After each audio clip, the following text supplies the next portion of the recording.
Our Progressive, Our Revolution, the national chapter, and Our Revolution, New Jersey. This event originally, started a few months ago, within January, I believe, when there was this event on Facebook that was called "Where Are Trenton's Progressives?" It's a pretty straightforward question. Where are all the progressives that want to get involved within the state of New Jersey? And so that was kind of a meetup. It was in a bar, which is cool because a lot of the revolutions really did start in the bar. I mean, if you look at the American Revolution, it's a fact. You can pretty much look it up. But it was a very important event because a lot of people think that the progressive movement just stops with the 2016 election with Bernie Sanders and all that, but the fact is it doesn't. Bernie Sanders started something very real, something there where regular folks, just like you and me, don't necessarily have to be very involved in politics, but we know that what is happening right now is not satisfying for the common people. People need to realize that Medicare for all is something that we're not advocating for as a good, but healthcare is a right.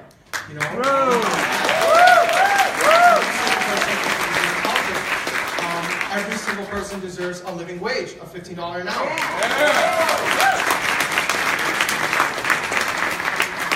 It's also time to get big money out of politics and restore the voice of democracy.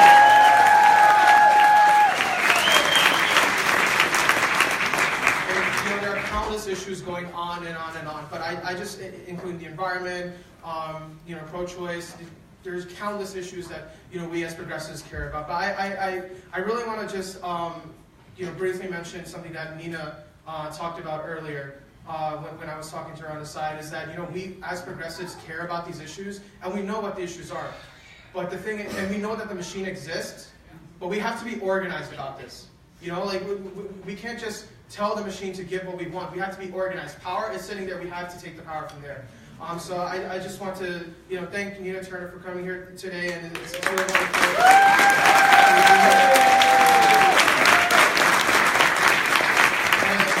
I just want to give a quick shout out to the individuals that really set up this event, including Barry from Our Revolution, Gio, Justin. But I just want to say that in regards to Are You Progressive, most of the work was done with Niharika. Niharika is really amazing. I met her last year, and we both serve as co-presidents. A lot of people at the time are like, why have co-presidents? Well, co-presidents actually worked this year because I was running for student body president. She was managing the entire event, so it worked perfectly. Niharika is amazing, and I really don't know how this organization would be ran without her. So yeah, without further ado, Niharika.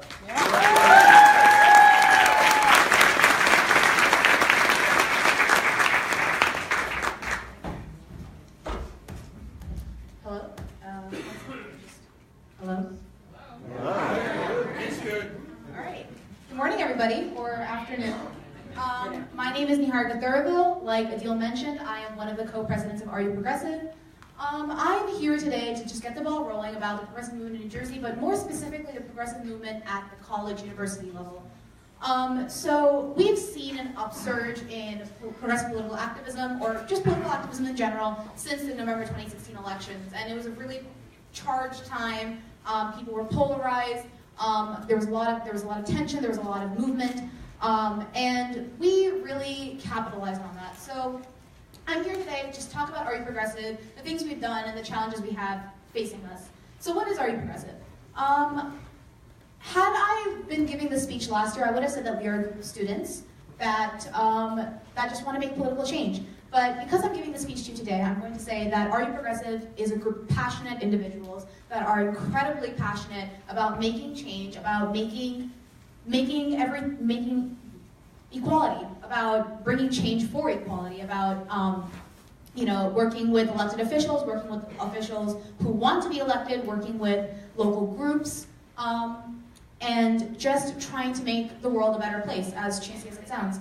And Are You Progressive is not just for students. We have members that are in college, out of college, much older than we are, much younger than we are. It's a truly inclusive group. We don't consider ourselves a student organization in the typical sense, because we are not limited only to students. I also just wanted to share a little bit of good news. So for over a year and a half, we've been wanting to become an Our Revolution chapter. And we've been working, communicating with people at the national level, trying to make this happen. And just 2 days ago, on Wednesday night, we got the invitation to become the first Our Revolution campus chapter in the state of New Jersey.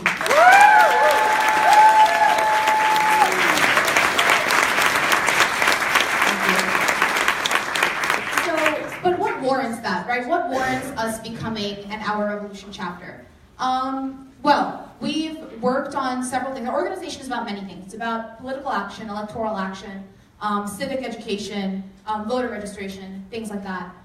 So what have we done? Well, in the November of 2016, we started as Rutgers for Bernie originally. We weren't always already progressive. We started as Rutgers for Bernie.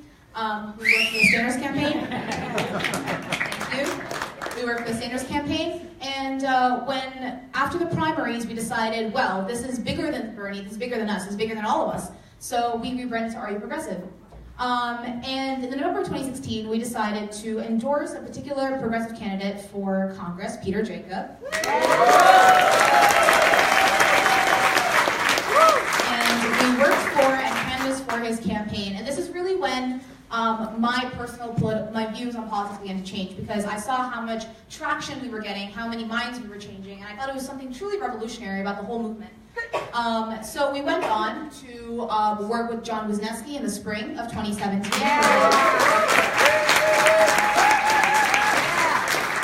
We currently have endorsed Peter again for Congress, and we've also endorsed a current member of ours, Nancy Love, who is running for Board of Education in New Brunswick. And she's there to bring about progressive political change at the most local of levels, the city that we call home, the city that we study in, the city that we play in. So what else have we done? We've also had several members run for county and state committee. We've had several wins amongst us. We have Ben Silva, who is part of the state committee. We have Sean McCourt, who is part of the county committee, Piscataway County, if I'm not wrong.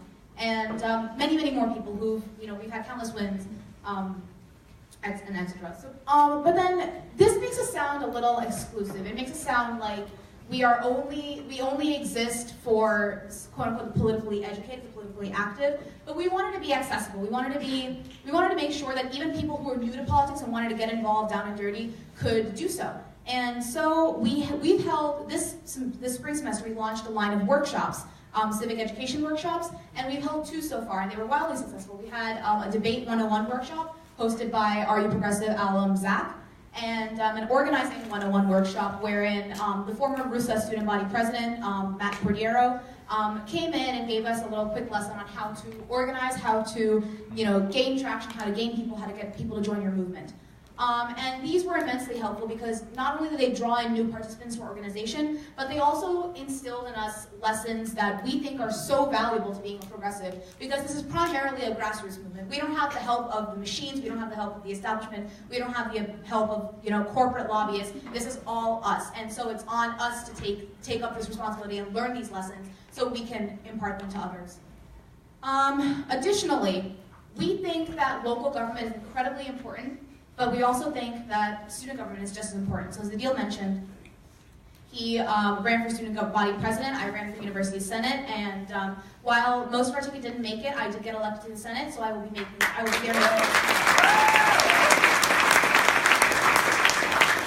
So I'm really gonna quickly just talk about the challenges that we're gonna face as an organization. I mentioned this earlier during the roundtable, but we as students face a lot of challenge and a lot of pushback because other students are ensconced in this college bubble, which is very real and it's impenetrable.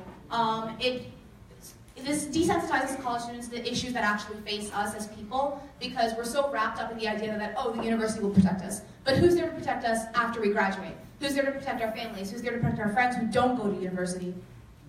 So that's a primary challenge that we're facing, and we're working through that by really getting to personally know everybody and show them the challenges that we face on a very personal level. Just to wrap up, I'll end by paraphrasing my best friend and my mentor, Adil Ahmed. We can't think that we want to be politically active. We have to think that we need to be politically active. That's what turns apathy into action. Thank you.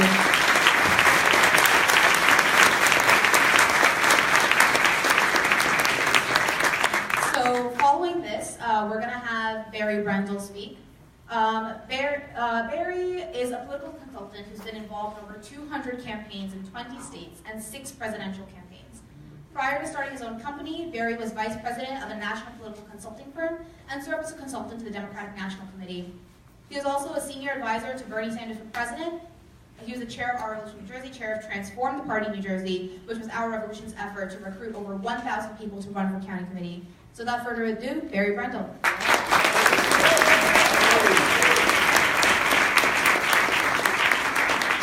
Hello.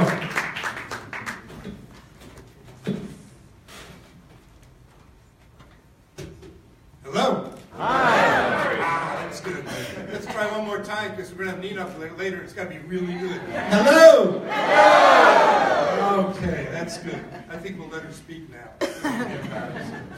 Okay, quick. I'm the guy who gets to do all the housekeeping up here. Everybody else gives the inspirational speech. And I'm the one who says, you got to do this, you got to do this, you got to do this, okay? So, first of all, Plus Progress people, they out here? Yeah.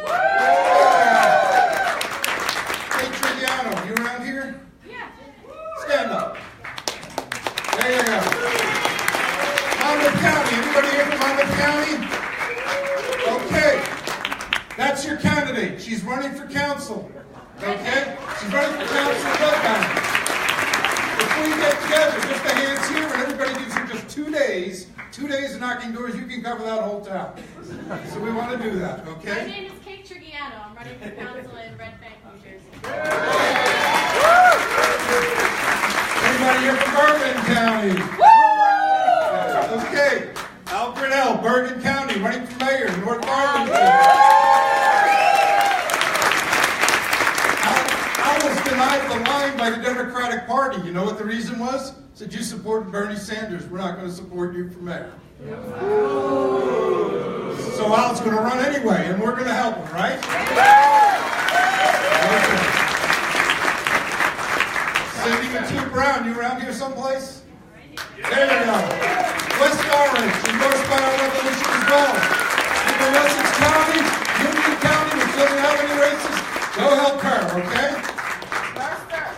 Mercer. Oh, I'm sorry, Talia Armstrong right here. Stand up. Now, Mercer, who will help? So, Middlesex, go down there and help too, okay? What we got there? Oh, okay. Stacey Berger couldn't make it today, but she's going as well. You're her running mate. Definitely, you're from Middlesex, you got to go over there to Piscataway. They're great people up there. They do an amazing job. They ran 66 people for county committee in one town last year. Okay. County committee. Filing deadline was last week.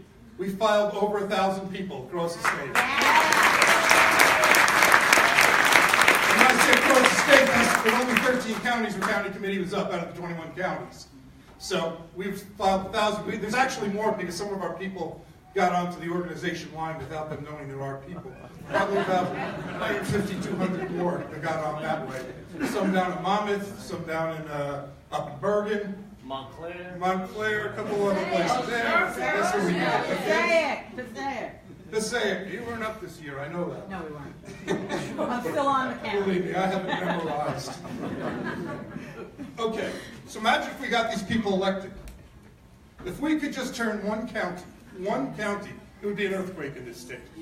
Okay? So particularly, we got a bunch of counties here where you don't have county committee up. You got to help the people in the other counties. Okay, you got to get on the phone banks. We'll be sending out stuff to you. You know, we'll give you a link. You can do it from home. You know, all you have to do is get on your computer, log in. They'll give you the name to call. You call, log it back on the computer, and we can get these people elected. But even if we don't win a county, some of these counties have 800, 900 county committee people. Imagine if we got 100 of them on there. Right? 100 people speak up. Instead of, okay, you know, let's decide who's going to get what contract for the insurance contracts and the lawyers and the engineers. All of a sudden we can make this about, wait a minute, how come we want a resolution demanding that our congressmen support Medicare for all? Right? 100 people, we can make such noise that they're never going to hear from it, and those congressmen will do it. Okay. More housekeeping. What do I need to do next? Well, okay, listen, you're going to be hearing, we got two great congressional candidates here. You know, we got two genuine candidates running this year. And we're going to have a couple great speakers before them. So I'm not going to spend too much more time up here. But let me ask you a question. Why is Bernie Sanders the most popular politician in the country? Because he cares. Because he's genuine. Honesty. Because he says what he believes what he says it, he's not going to change it. The old line is, over 40 years. Yeah. I know the old line. Everything that went wrong in this country over the last 30 years is a video of Bernie Sanders opposing it. Okay? That's what we have here. We have two genuine candidates. Two really genuine candidates. Peter, where are you? There he is back there. Okay. Jim Keating, Peter Jacob. I don't care what county you're from. I don't care what county you're from. You got to be supporting these people, okay? I go to these forums. I must have been to 10, 15 of these forums, and I watch candidate after candidate with these studied non-answers. What do you want to do about health care? Well, I believe in creating a path to universal coverage. Universal coverage, what does that mean? We're going to create 30 more million payers for for-profit insurance so they can take 37 cents out of every dollar you have. We got two candidates standing out for Medicare for all. This one and that one back there.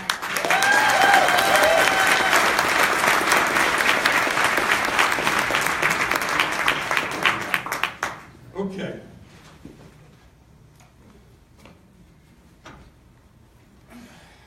Richie, where are you? Here's Richie. Richie can tell you at the Democratic Convention 2 years ago, I was walking around a reception at night, and all of a sudden I grabbed him and said, hey, come here. You're about to meet the real deal. You're going to meet the guy who's an absolute warrior for social justice. I brought him over, and I introduced him to Jim Keating. So now I'm going to do the same thing. I want you all to meet somebody who for years and years, decade after decade almost now, Jim, right? has been a warrior in social justice. And I'm talking about things like sleeping on huts in Vietnam to organize Nike shoe workers. I'm not talking about just, putting their name out there. So without further ado, I would like to introduce Jim Keating.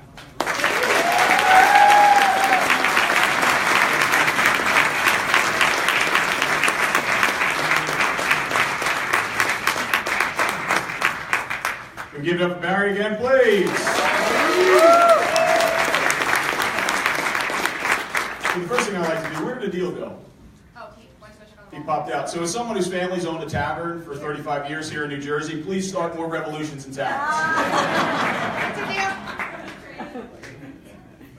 So my name is Jim Keating, and I am running for the United States House of Representatives to represent the people of New Jersey's Fighting for It district.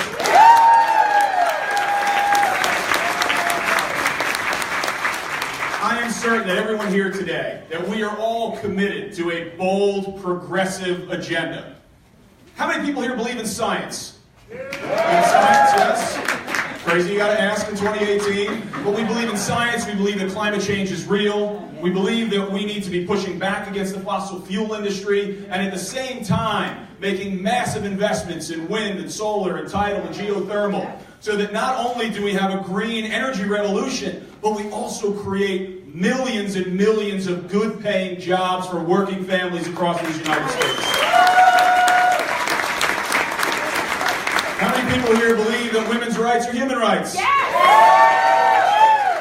And that's why we have to ensure that we push back against this GOP that wants to overturn Roe v. Wade, wants to close the Planned Parenthoods. In fact, the guy who's representing our district right now, not only does he want to overturn Roe v. Wade and close Planned Parenthood, he doesn't believe that women should have access to the birth control pill or the IUD. So this is why we have to stand up and fight against the GOP. How many people here believe that health care is a human right? Along with each one of you, myself and Peter are committed to fighting for H.R. 676, the expanded and improved Medicare for All Act, day one. We have the pleasure of serving in Congress. How many people here believe that in the same way that we guarantee public education from K to 12, that it is time now for our nation to guarantee public education from K to 16? Right? which means tuition-free college at our public universities around the United States. How many believe that you should get a fair day's pay for a fair day's work? Yes. And that is why we are all committed to the fight for 15. We need a $15 federal minimum wage.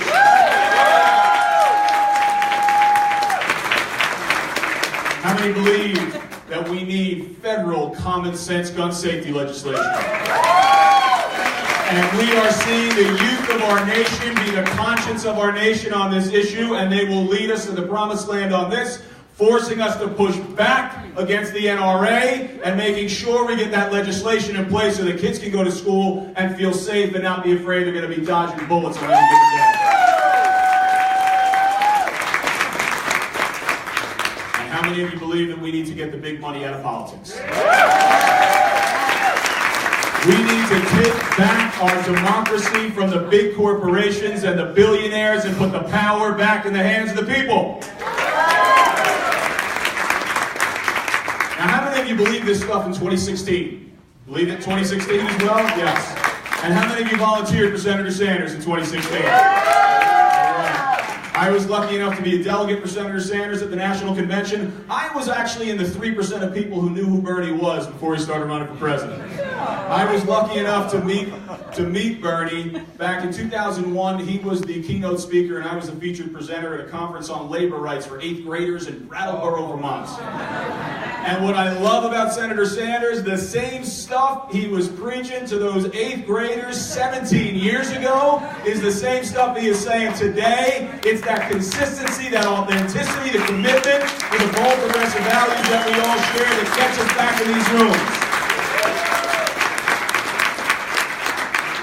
But what I also love about Bernie is that he recognized that this is not about a man or a woman, that this is about a movement. Right.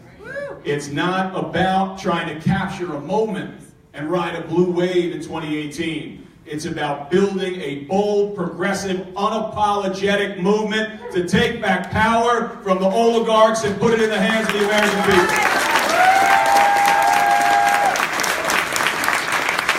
And this is why I am running for Congress. We got enough people down in Washington, D.C. that represent the billionaires and the giant corporations. It's time that everyday people in the 4th District and around the state of New Jersey had someone who is squarely in the middle class, who runs a Main Street family business, bringing our bold, progressive, democratic ideals to bear on the floor of the United States House of Representatives. Now, this is not my first rodeo. I have served in local office. I was proudly a councilman in the city of Asbury Park. And very generally, when I served in Asbury, I was fighting for the people on the west side of town who had not had a voice on that council dais for decades.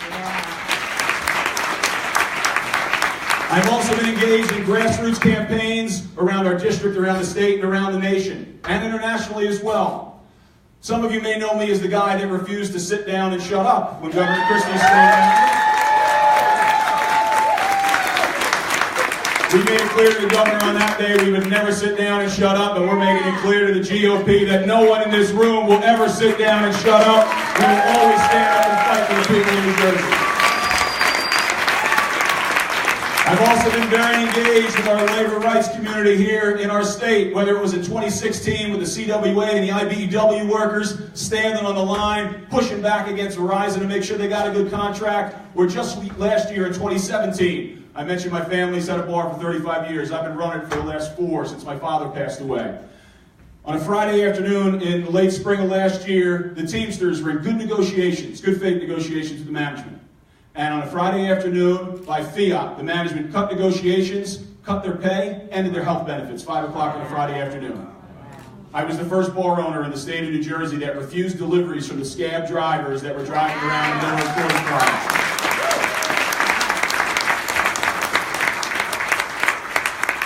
I've also been involved in international labor rights advocacy. I'll tell you a quick story. Back in the late 90s, I was a professional soccer player, and I was a Division I college coach.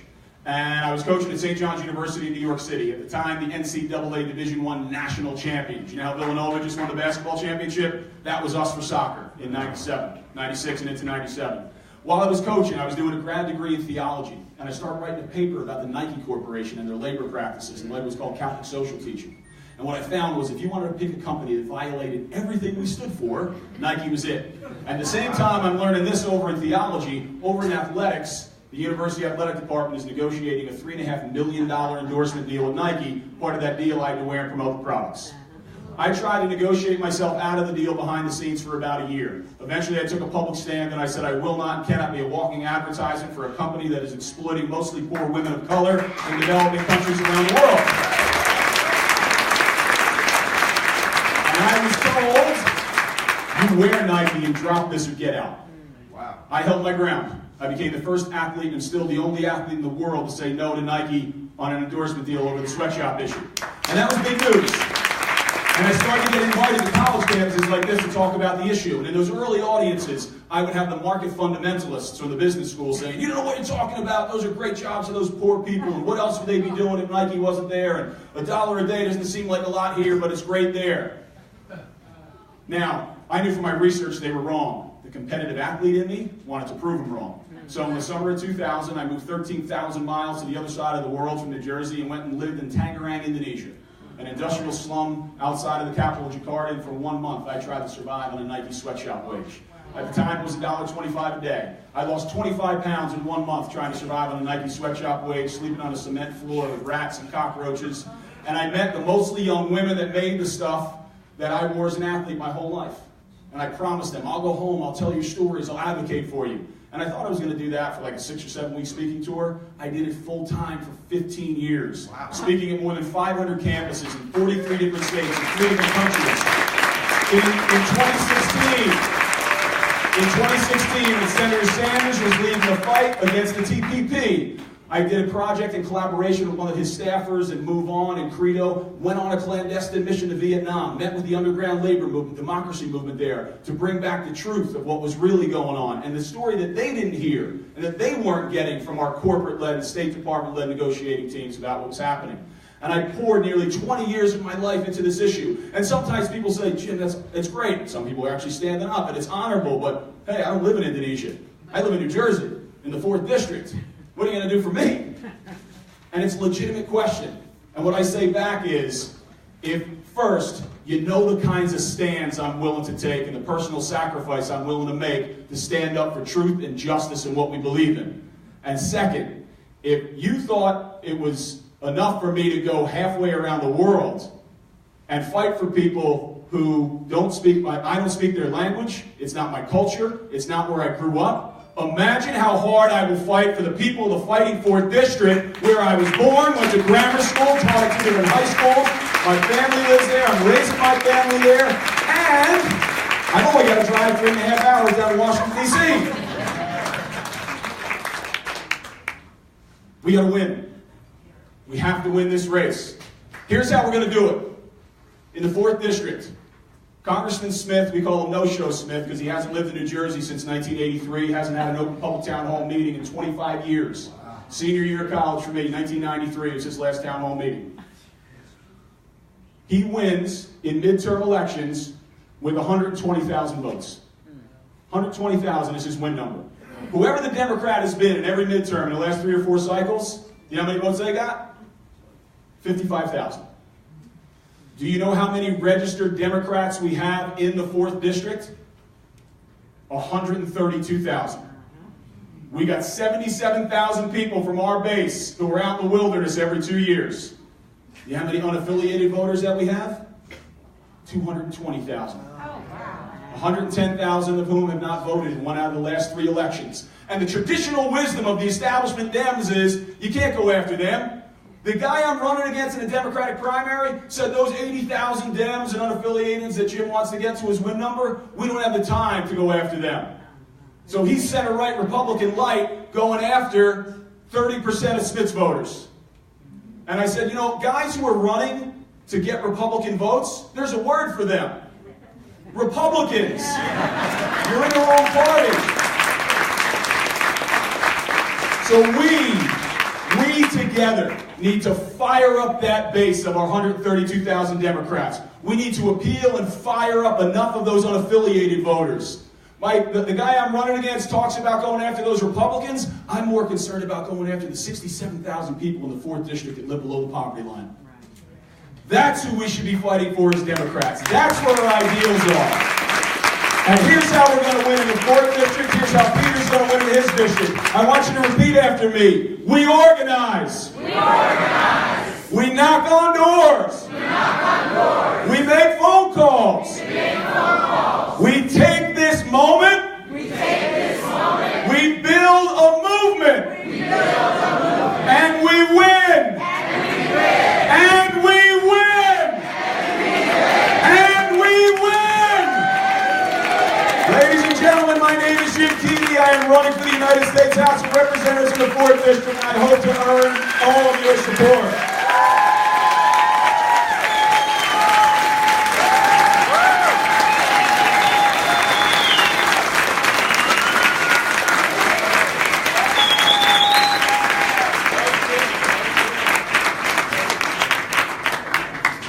Now it is my distinct honor. Oh, sure. And I'm scanning the crowd here. You're up next? I thought Lily was up next. All right, so the order got shuffled. Justin, I'm going to let you introduce yourself. Let's hear it for Justin!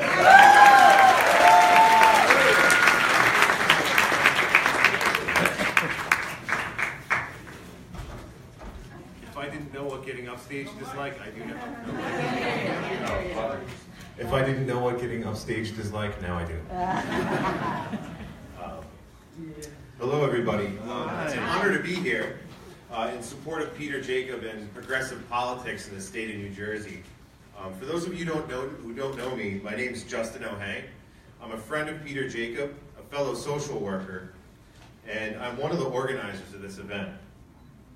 I'm a member of Our Revolution Union County and a proud member of Healthcare Professionals and Allied Employees, Local 5094, at Rutgers University.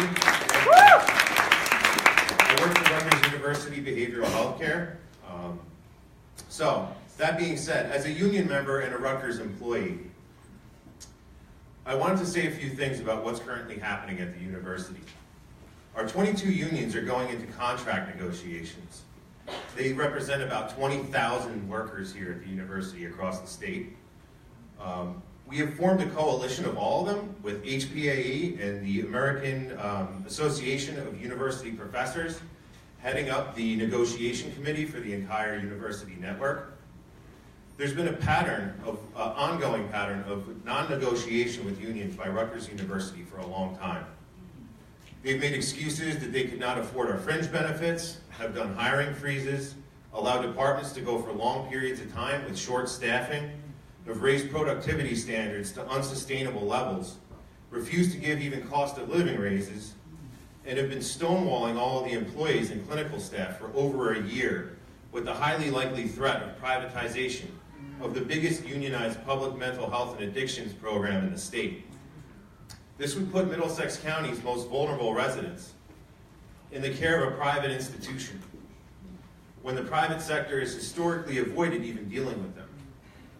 Private institutions typically exploit workers, neglect the neediest clients, have anti-union stances, cut costs at the expense of professionals and patients, and monopolize the healthcare sector, threatening the existence of smaller hospitals and agencies. Seriously. They've reduced much of the faculty to adjunct professors, offering them no tenure tracks or benefits. They pay them substandard wages and continue to increase the cost of tuition regularly. In response to all of these misdeeds, shady deals, and injustices, the unions are garnering more support by bargaining for the common good of all employees and students in the Rutgers University network. We're demanding a $15 minimum wage university-wide.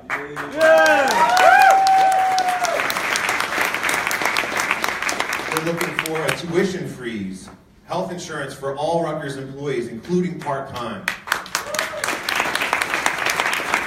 Reduce parking fees, and for one more fundamental concern. Rutgers has signed a letter of intent with St. Barnabas and Robert Wood University Hospital, or Robert Wood Johnson University Hospital, to create Rutgers Health, a healthcare monopoly that will dominate 2/3 of the state. The institution will be one of the largest healthcare networks in the nation. They're calling this a partnership agreement, which sounds like soft language for a corporate merger. despite some possible positive aspects of this academic hospital system, the main focus of this partnership in business jargon would be to increase market share, to ensure a perpetual state of growth and profits, to absorb risk, which means being able to make riskier business decisions and possibly lay off healthcare professionals or close departments in hospitals if their business decisions fail. The institution will not bear the brunt of any missteps. The employees, the patients, and the communities that they are in will potentially suffer. Bernie Sanders has spoken about banks that are too big to fail. How about healthcare giants that are too big to fail?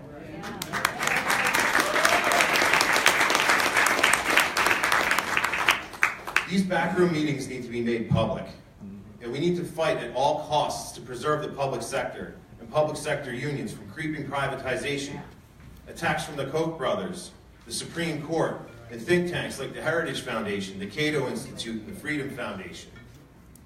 There's no excuse for an institution as large as Rutgers University with 65,000 students and one of the most expensive in-state tuitions in the country to say that they cannot afford to invest in the students, employees, and faculty. Rutgers has been exposed in the Paradise Papers for offshoring over $100 million in Bermuda.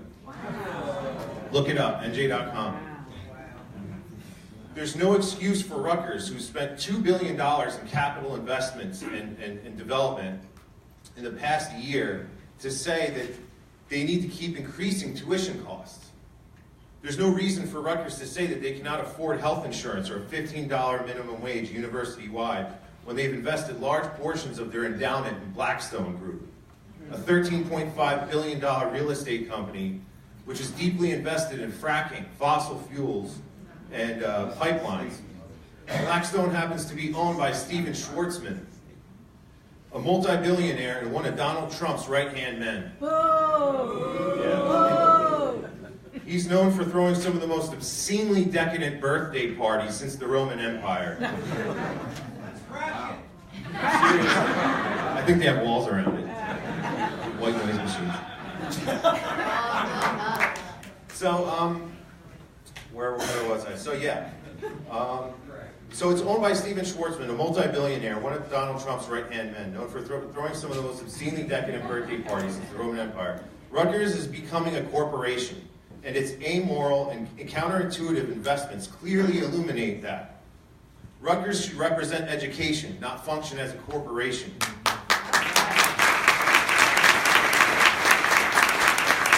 Public institutions are quickly becoming a thing of the past, and we must take a stand to preserve the ethics and dignity of public service and higher education. If we follow in the same steps as the teachers and public employee unions of West Virginia, Kentucky, and Oklahoma, and unify, sorry, I'm losing my place here. So, so if we join the public employee unions in West Virginia, Kentucky, and Oklahoma and unify against the ongoing efforts of the 1%, we will show the nation that it is not only that public servants make this country run, but we also have strength in numbers, and that we will not back down in the face of unregulated, self-destructive, and unsustainable free market capitalism, and that we will have the chance to take our country back. Through hard work, courage, and determination, and pure will, we can return to a country that's for the people and by the people. Let's bring back the labor movement.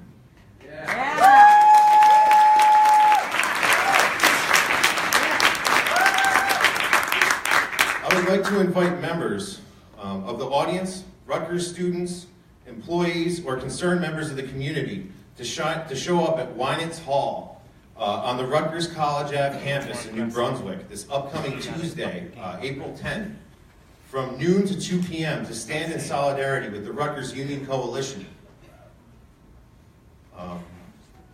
Please come and show support for our fight for the common good of the Rutgers community. Now, it is my true honor to introduce a legend in New Jersey activism, grassroots progressive organizing, and a graduate of Princeton University, a champion for the African American community, and the youngest school board member in New Jersey state history. It is my distinguished honor to introduce the chairman of the People's Organization for Progress, humanitarian, human rights activist, and lecturer, among many other accolades. Please give a round of applause for Mr. Lawrence Ham.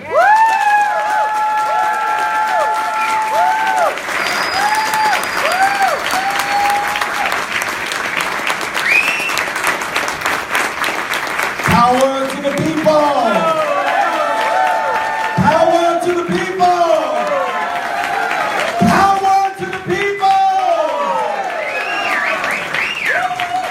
I'm so glad to be here with you this afternoon at Rutgers University. And I want to let you know that I'm a proud parent of 3 daughters graduating from the Rutgers school system. And my youngest daughter, Imani, is here, and she will be graduating in May, next month. And she said this morning, "Daddy, what are you going to say?" So I'm very glad to be here. And I want to say at the outset that I give my personal endorsement as chairman of the People's Organization for Progress to Jim Keady and Peter Jacobs.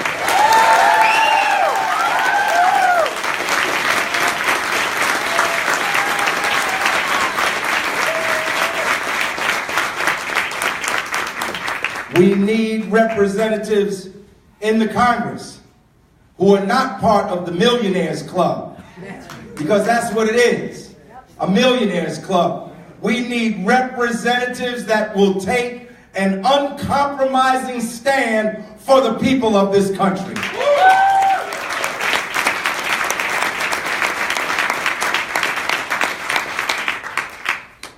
Let me say that I was a proud Bernie Sanders delegate to the Democratic National Convention. And I openly and early on supported the candidacy of the chair of the Sanders campaign in New Jersey, Assemblyman John Wisniewski.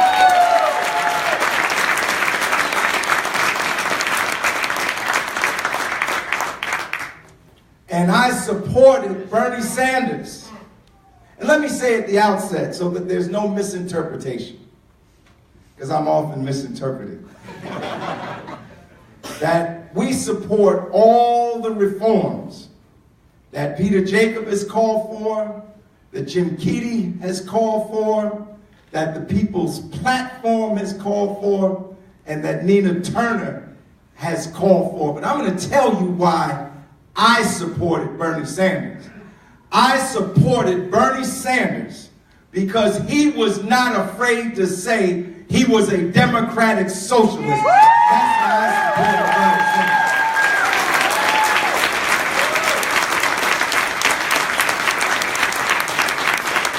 why I supported Bernie Sanders. I supported Bernie Sanders because he stood in front of television cameras that broadcast his message to the entire country and even the world. And at that moment that he said, we need a political revolution in America, he had my support for Bernie Sanders.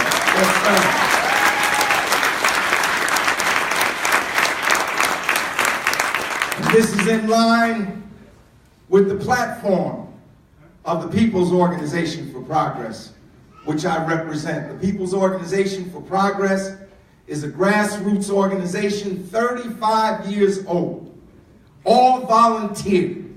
We work for racial, social, economic justice, and peace.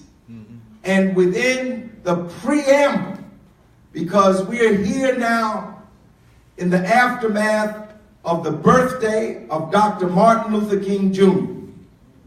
And in the preamble of our organization, we included Dr. King's words, because people say a lot about Dr. King, all of which should be said, but people leave out what I consider to be the most important thing that Martin Luther King said. And if you go to his 5th book, Where Do We Go From Here? Chaos or Community? And you go to the 9th chapter on the World House, Dr. Martin Luther King said, and I quote, "We need a radical redistribution of power and wealth in the United States of America."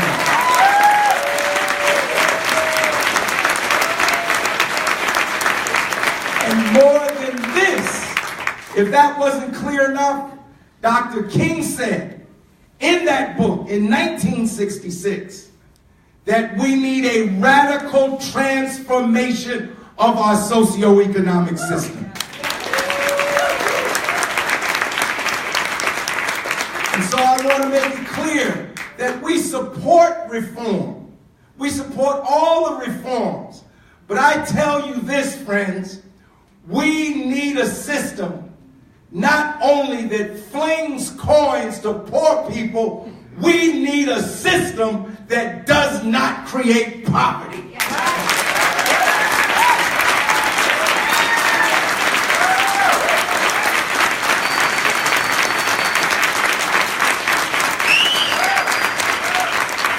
Let me tell you a few reforms we do support. Since the death of Martin Luther King in 1968, when he was assassinated, he didn't die in his sleep. He didn't die from disease. He was assassinated. And he was the victim of a conspiracy which a federal judge recognized in a suit brought by his wife, Coretta Scott King, in federal district court in 1999, that Dr. King was the victim of a conspiracy that involved 11 U.S. intelligence agencies. And why were all these intelligence agencies and the FBI hounding and pushing and trying to destroy Martin Luther King, who was a target of the COINTELPRO program of the FBI? Because they were afraid that Dr. King would build a movement not just of black people, but of white people, red people, yellow people, brown people, and black people that would radically transform this country. That's why he was killed. And our job here today, as progressives and as radicals and as leftists, our job here today is to pick up the mantle of Martin Luther King, to start where he left off with the Poor People's Campaign. Talk about workers. Dr. King was in Memphis helping sanitation workers whose conditions were so bad that they didn't carry signs that said higher wages. They carried signs that said, "I am a man." That's how bad it was. And against the advice of his closest advisors, he said that he was going to Memphis, and that after Memphis, he would go to Washington for the Poor People's Campaign. Yes. And if you read this book, Where Do We Go From Here, Chaos or Community? It was Dr. King who was going to call the first Million People's March. This is a quote. "I want to bring 1 million people to Washington. I want to bring the Negroes from the ghettos, the Latinos from the barrios, the Native Americans from the reservations, and the poor whites from Appalachia. And we're going to go to Washington, D.C. and shut it down through nonviolent civil disobedience." And what were they going to shut it down for? What were they going to shut it down for? They were going to shut it down because in 1968, Dr. King said we needed an economic bill of rights. And this, the People's Organization for Progress supports. We support and call for a guaranteed minimum income for all Americans in the United States of America.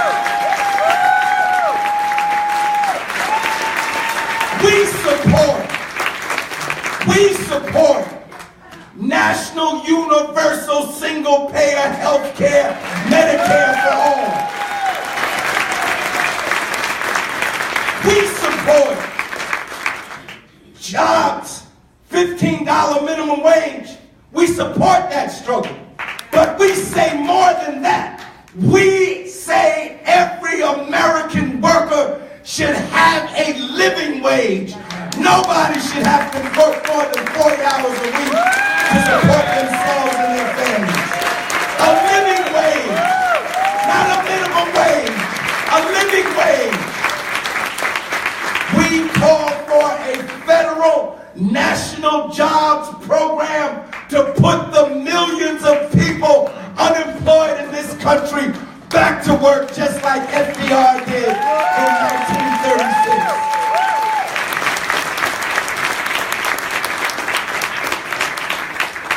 April 4th, 1967, Dr. King gave his Why I Oppose the War in Vietnam speech, formally titled A Time to Break the Silence. April 4th, a year later to the day, he was assassinated. Dr. King was assassinated because he spoke out against the war in Vietnam. And just as Dr. King spoke out against that war, we need to say no more war for the United States of America. We don't want war with China. We don't want war with Russia. We don't want war with Korea. We don't want war with Syria. We don't want war with Yemen. We don't want any more war.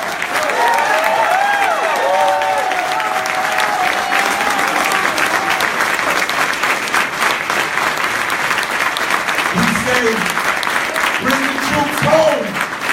Bring them all home.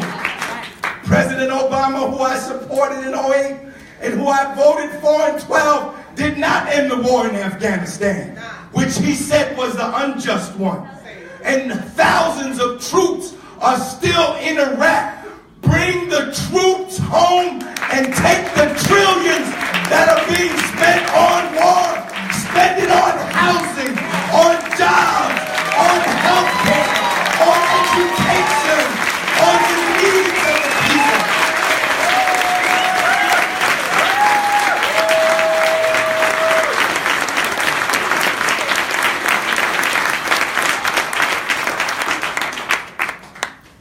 We love you, Larry.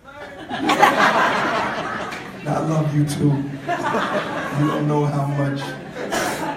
We support free college education. Not only do we support free college education for all of our students, we say forgive all student debt in the United States of America.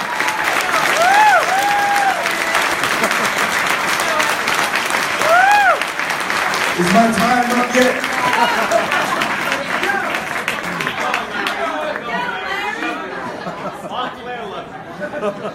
I love you too. There's so much I want to say, brothers and sisters. We're having a march on April 21st for free college and an end to student debt. And I ask and beg for your support and attendance at this rally. This will be the first march and rally in the history of New Jersey for free college and an end to student debt. Absolutely. And let us have a strong turnout because we're close to making this a reality. Even the mainstream is talking about free community college, but community college is only 2 years. We want all college free, 4 years, 2 years, whatever year. Should be free. And lastly, I want to end with this. I want to say so much more, but I must decrease so the next may increase. You know what else we want? We want the CIA off the Rutgers University campus. You didn't know that? You didn't know that the CIA was here doing training and doing programs? Remember how we protested during Vietnam against ROTC? Now it's worse. ROTC is here, and the CIA is active on this campus. Get it out! We need to support the students who are struggling to get the CIA out. Right on! And lastly, brothers and sisters, I end with this. Let us build an independent, progressive, grassroots political movement in this country. We must have power. And power is what? People.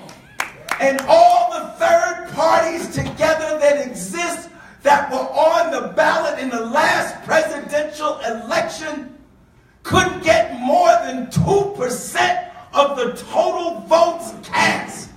What did I love so much about the Sanders campaign? What I loved about the Sanders campaign is that it showed millions, and it showed that millions and millions and millions of Americans want a progressive agenda in this country. They want that, and will support that. And finally, let us work for racial justice. The People's Organization for Progress, we support H.R. 40, the reparations bill in Congress. Reparations for the descendants of Africans enslaved in the United States of America. More black people lost their homes, and poor black people, whatever wealth they have is tied up in their homes. Black people lost more wealth because we lost so many homes. During the recession, we lost more wealth than we had gained from emancipation up until 2008. Black people are still the victims of racial discrimination in this country. We're still the victims of racial violence. White supremacists go into black churches. They went into Emmanuel Dillon Roof and killed black people while they were praying. This is something I didn't even read about during the Civil Rights Movement. They blew up black churches. This man was invited into the church. And the Nazis, my father was in World War II. My grandfather was in World War I. They fought against the Nazis. We can't let Nazis and the Klan be walking around the streets of the United States of America.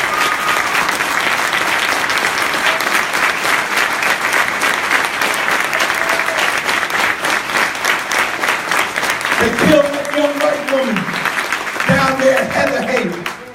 And friends, at the current rate of social progress, the gap between the rich and the poor in this country is wider than it has ever been in the history of humanity. A handful of people control almost 90% of the wealth in this country. And the gap in black family wealth and white family wealth is wider than it has ever been. I would be a traitor if I stood up here and didn't talk to you about the condition of black people 50 years after the assassination of Dr. King. In many respects, black people are in worse shape today than they were in 1968. White families hold 12 times the wealth of black families. And at the current rate of social progress, it would take 280 years to close this gap. So let us unite and take up once again. Yes, we struggle for peace. Yes, we struggle for labor rights. Yes, we struggle for women's rights. and we support an equal rights amendment so that women will have equal rights before the law in this country. But we must once again take up in earnest the struggle for racial justice. And let us work, yes, in our own environments, but let us reach across one another and build the kind of movement that generations have been waiting for. This is a country with vast wealth. We can make this a nation in which all people can prosper from it together if we unite and build a movement. Power to the people. Thank you very much.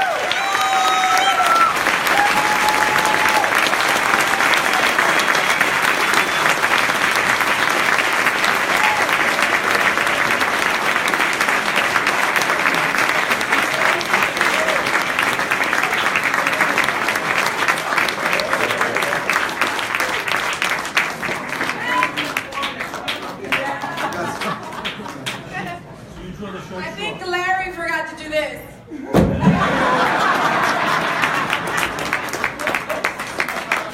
I walked in, I was like, please, please, please don't put me after Larry Ham. Another round for my brother.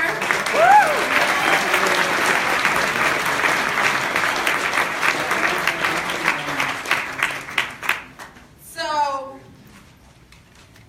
Larry, the question is, where's the rally? Just real quick. Thank you, I'm sorry. The rally is Saturday, April 21st, 12 o'clock noon. We're gathering at the Lincoln Monument at the intersection of West Market Street and Springfield Avenue. For your GPS, put in number 2 Springfield Avenue. We're gathering there at 12 o'clock at Lincoln Monument, West Market Street and Springfield Avenue in Newark, New Jersey. I hope everybody will join us. Thank you very much. All right. So if you're not fired up by now, there's nothing I can do for you. My name's Ana Lilia Mejia. I'm the director of Working Families. Working Families across this nation is trying to build exactly what Brother Larry was talking about. This idea of harnessing an external political power outside of the Democratic Party, outside of the Republican Party, trying to engage people to understand their self-interest and to vote their values. And it is hard as hell.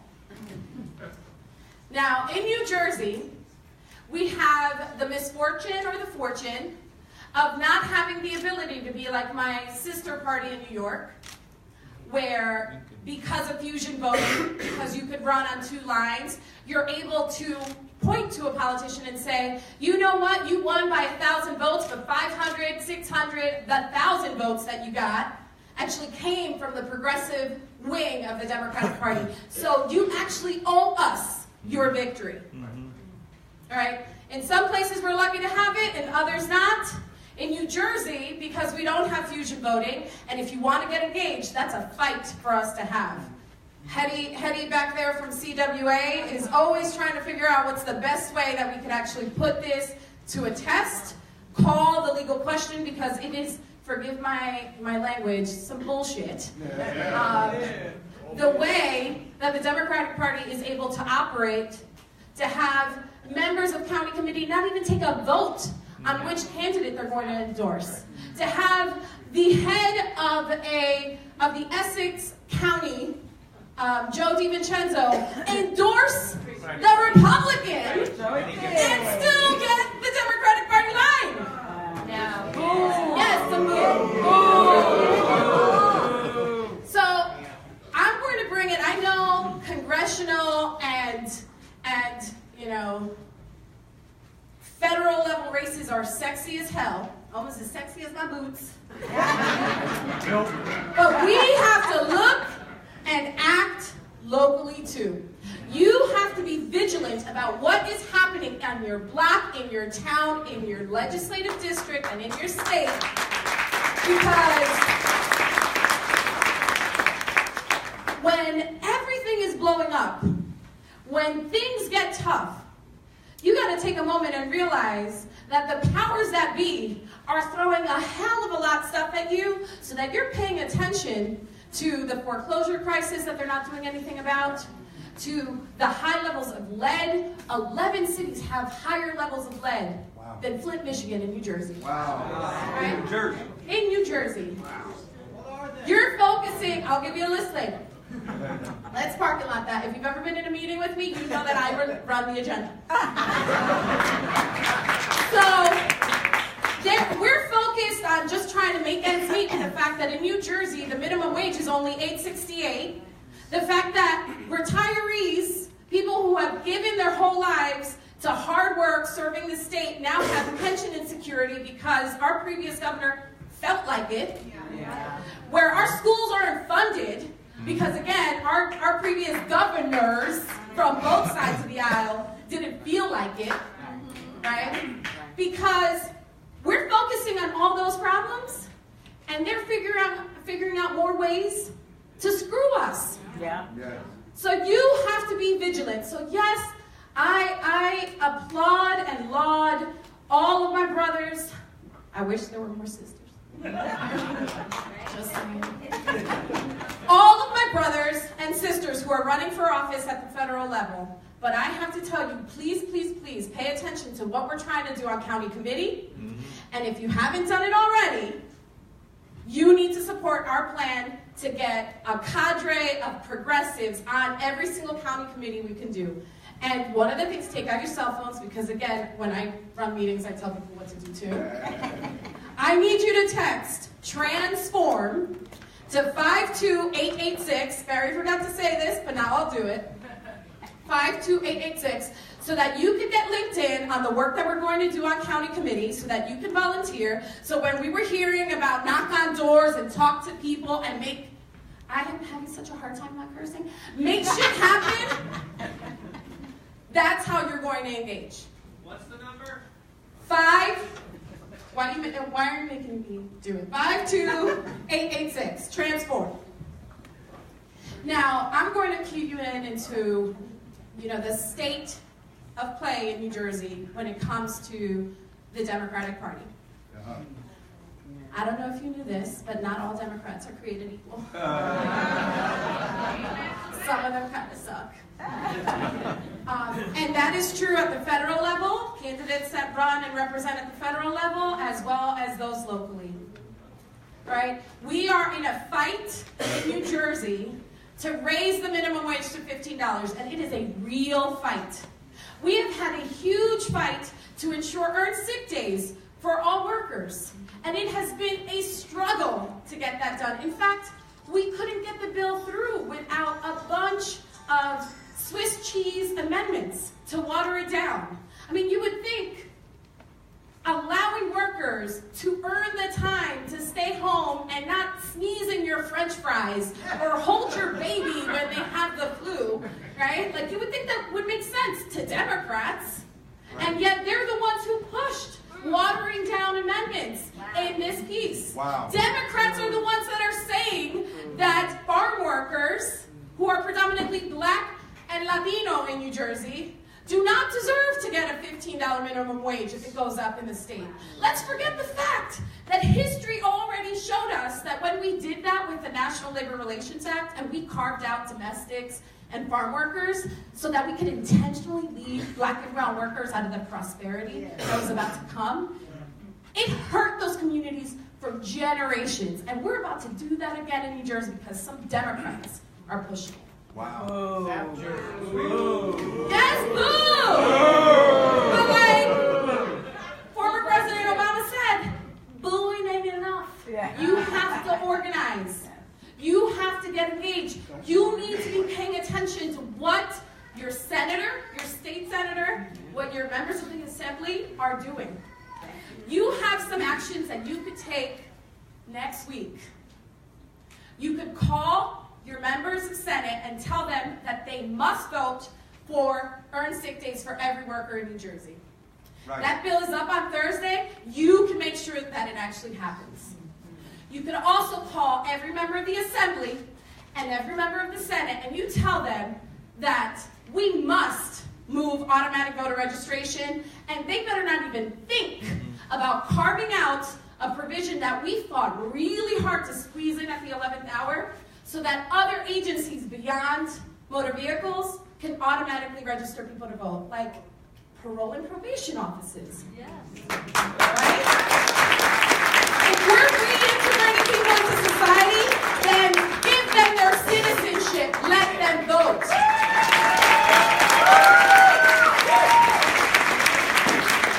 I got one more homework assignment for you.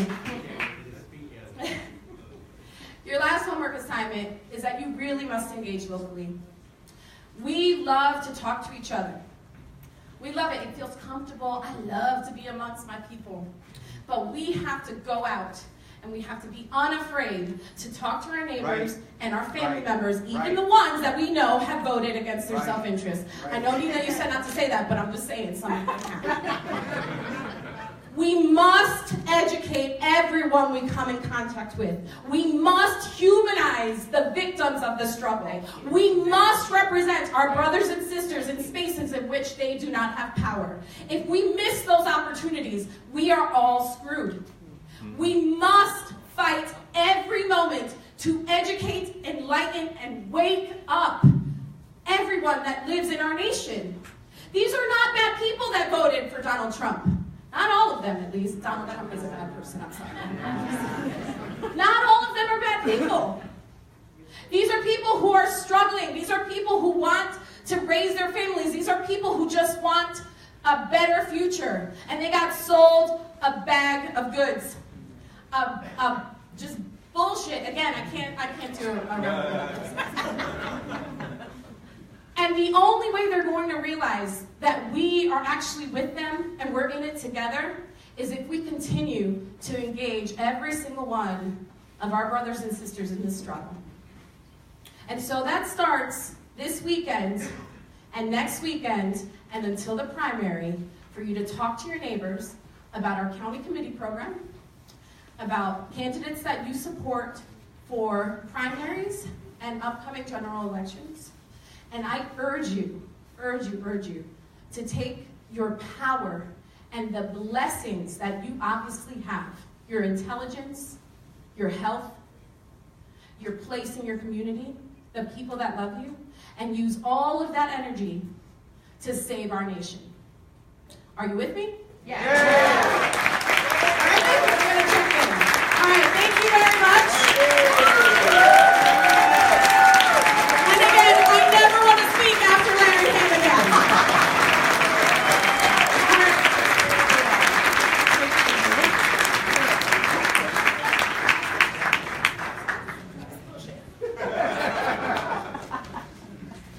Anna Lilly is the only person I know who can talk to me about being nervous to speak and then electrify a room. One more round for Anna Lilly.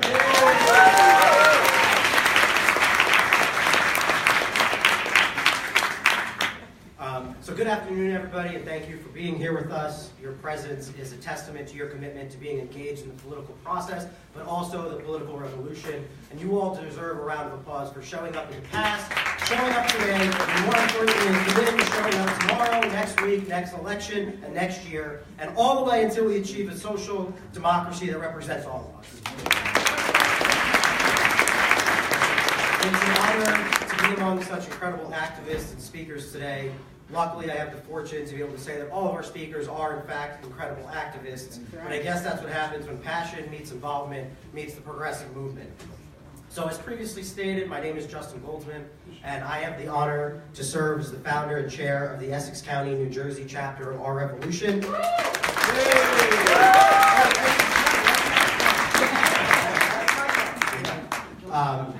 Some quick updates on how successful we've been so far. In conjunction with several other groups who are represented in the room, we flipped 3 local town seats, 2 Board of Ed seats, and I have a very strong feeling we'll be flipping another town seat in the next few weeks to come. Yes. So our organization is one that stands to fight to ensure that our society leaves no one behind, but instead pulls us all forward together toward a future and society that we all deserve and can thrive in. That society, one that demands racial, social, gender, economic, and environmental justice, is not only possible, but on the very attainable horizon because of the incredible individuals in this room. Give yourselves another round of applause.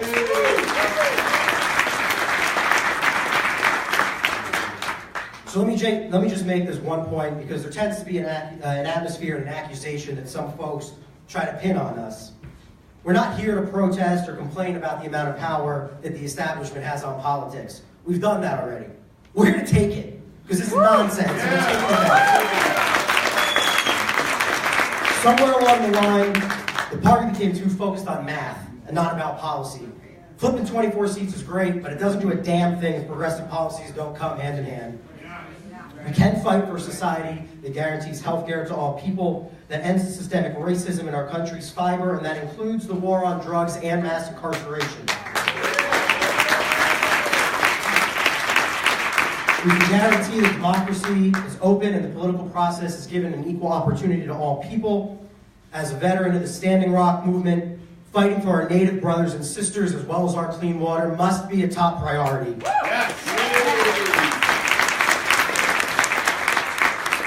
And if you think all these things are a shot in the dark, the majority of all Americans now support Medicare for all. They believe in climate change, they want action on DACA, and they want to end Citizens United. It is time our parties listen to the people, not their statisticians and failing pollsters, and allow our candidates to stand powerful, passionate, and progressive in fair, uninterrupted primaries. Yes.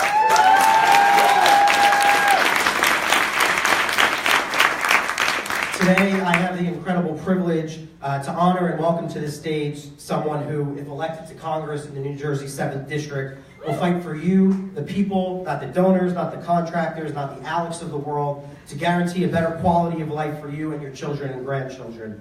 A licensed social worker for one of the best programs in the country and a small business representative, a son of immigrants, Peter is an embodiment of this great state. I started helping Peter Jacob in his campaign in 2016 as a volunteer who would phone bank and help plan small dollar fundraising events. Peter received more votes in his district in 2016 than any other candidate has against Congressman Lance, a staggering 43% with minimal party support.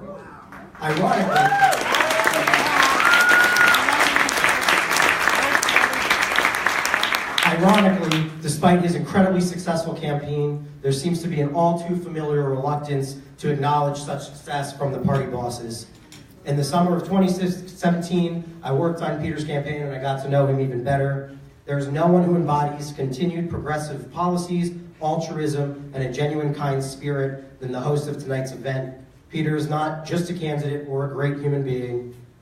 He is a fantastic friend who checks in when we are stressed, when family emergencies occur, and when the realities of life hit home harder than we would ever want them to. I'll never forget when Peter called me and made a video on behalf of a family member who was recently diagnosed with cancer, and then was the first person to call me when we lost that fight. I want a candidate in Congress who supports passion, warmth, and a connection to his constituents and will listen to their concerns. Ladies and gentlemen, with your help, activism, small dollar contributions, and some phone banking, please help me in welcoming a true progressive champion, your next congressional representative from CD7, the one and only Peter Jacob.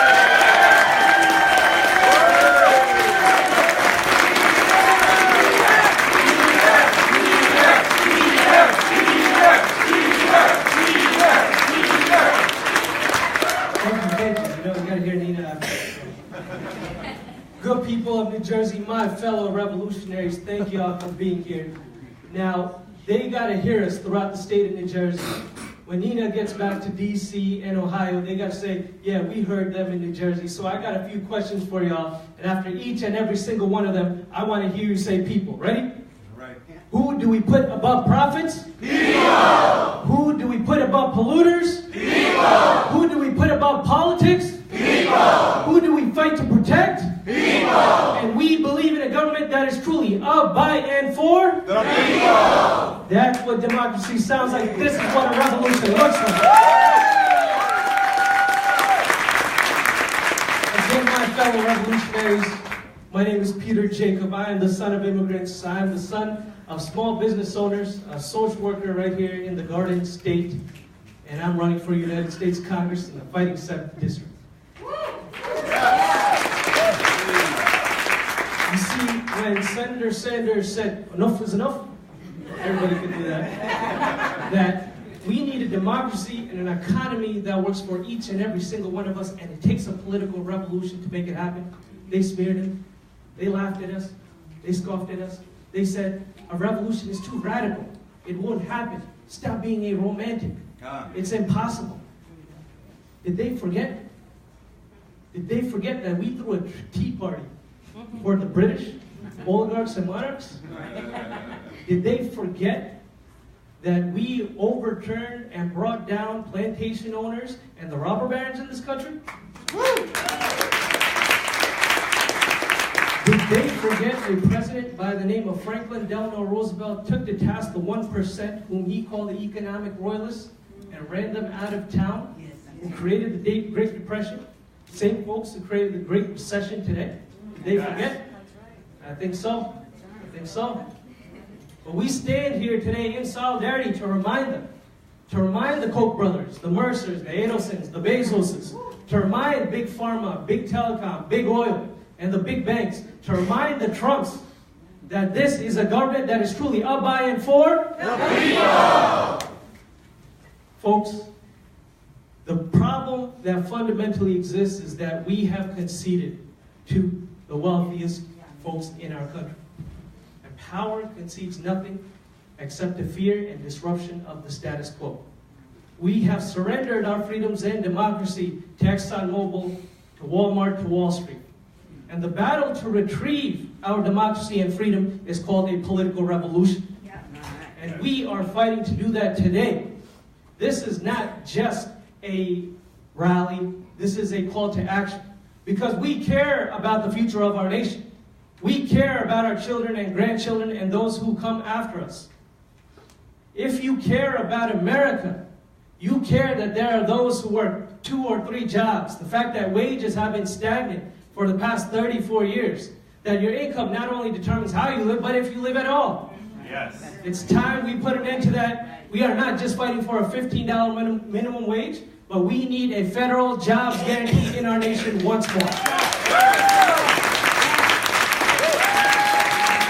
Let's not build bridges between nations. Let's build bridges between nations, not walls. If you care about America, you care that medical bills are the leading cause of bankruptcy in the wealthiest country in the history of the world. And I've seen my clients as a social worker, Margaret, what are you doing cutting your pills in half? I can't afford my medication. It's either between food, rent, or cutting my pills in half. Wow. Enough is enough for that. We stand in solidarity today, proclaim clearly that we believe in a Medicare for all single-parent healthcare system.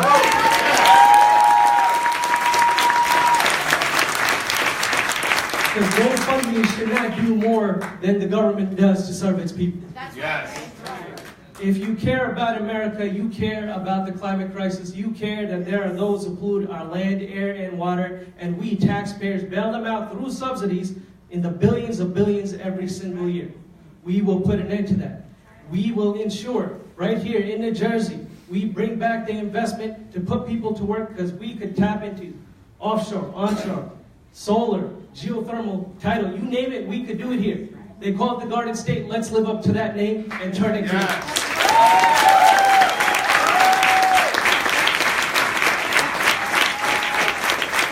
If you care about America, you care that the NRA and the gun lobbyists care more about profits than the lives of children and want to ruin families.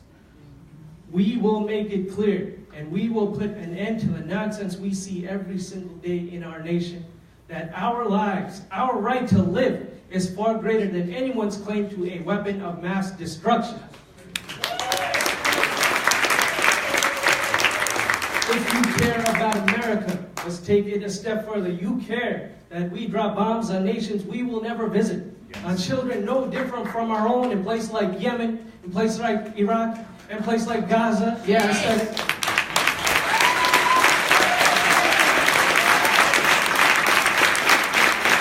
We stand in solidarity today fighting to put an end to that, to put an end to the military-industrial complex, the prison-industrial complex, the school-to-prison pipeline.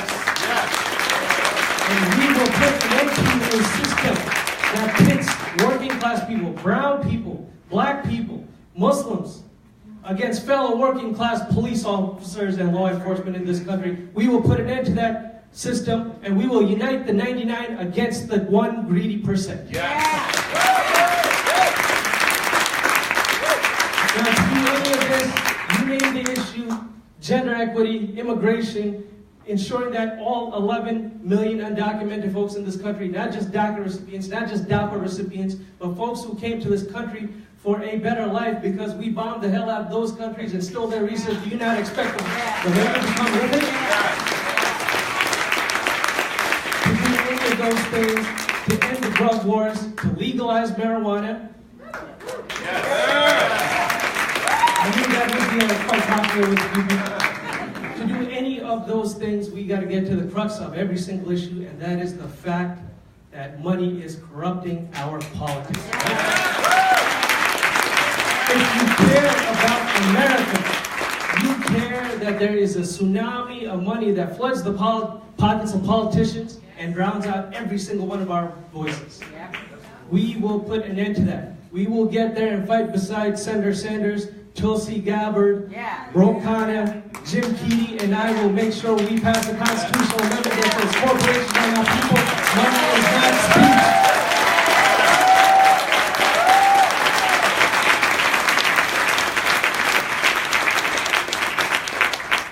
But folks, I gotta level with you. One thing that is not on our side that the original revolutionaries had is time. We do not have the luxury of time. The climate crisis. We're facing the 6th mass extinction. It's dismal. It's not gonna wait for anyone. Nuclear holocaust and war waits for no one. The authoritarians and fascists, they are marching in the street and they wait for no one. We have to be the voice for the people. This is a struggle that will determine the future of America. We need you to get out and get active. We are 60 days to election. Every single phone call you make, every dollar you donate, every door you knock, every letter that you write in ink or on digital, every single family member that you speak to makes a world of a difference. Let them know what you saw today, because the political revolution starts right here at this moment and onward.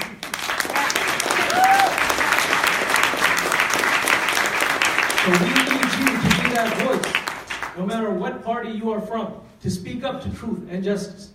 See, there's a lot of folks who go out there and claim that they are for the people of this nation, yet give unlimited power to a president they consider mentally ill, to spy on us and drop bombs on nations.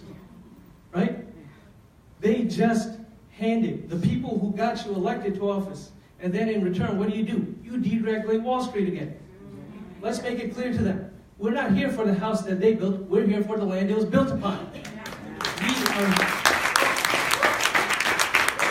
are here to take back the legacy on which that foundation was built upon. The New Deal, the Great Society, the Civil Rights Movement.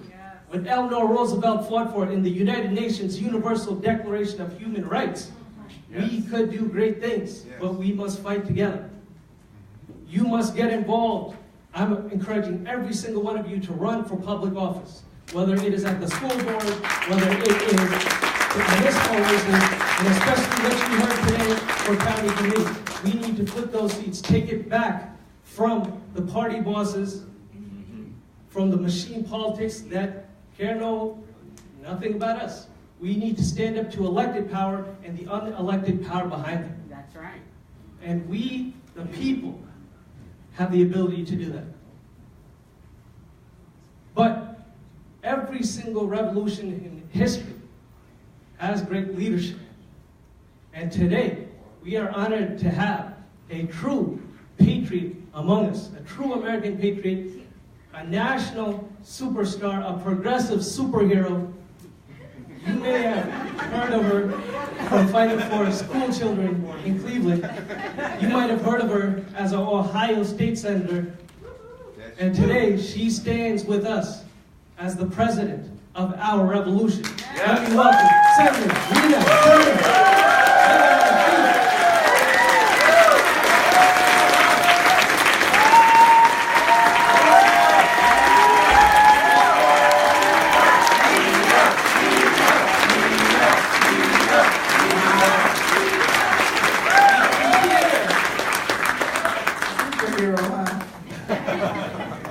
You have to get my cake. You know, it's funny, my son always says to me when I'm feeling the pressure of what I do, he says every superhero needs a villain. So I got lots and lots of villains out there. Man, New Jersey, it's such a pleasure to be here with you this afternoon.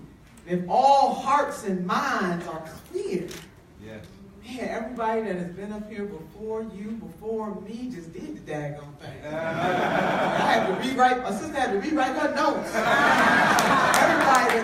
Everybody had universal thought in the house. Okay? Oh my God, everybody did the daggone thing. And you know, I want to give a special shout out to Jim and Peter.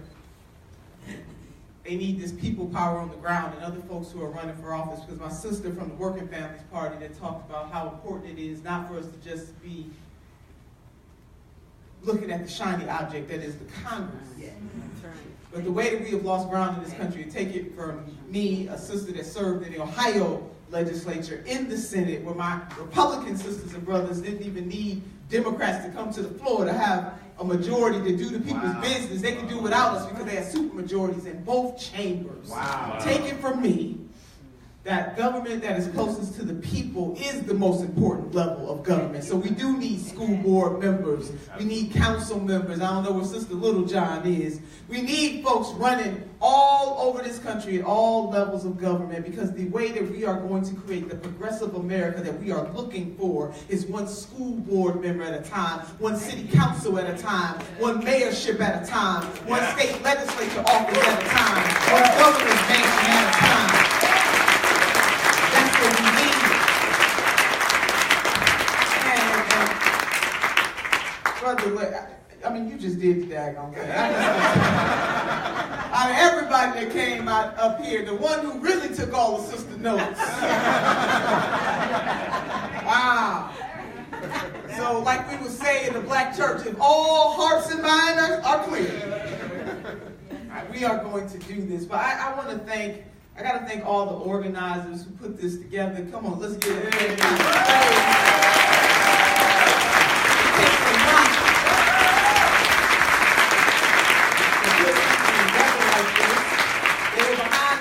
They don't get all the glory and the praise, but they did this thing. Right.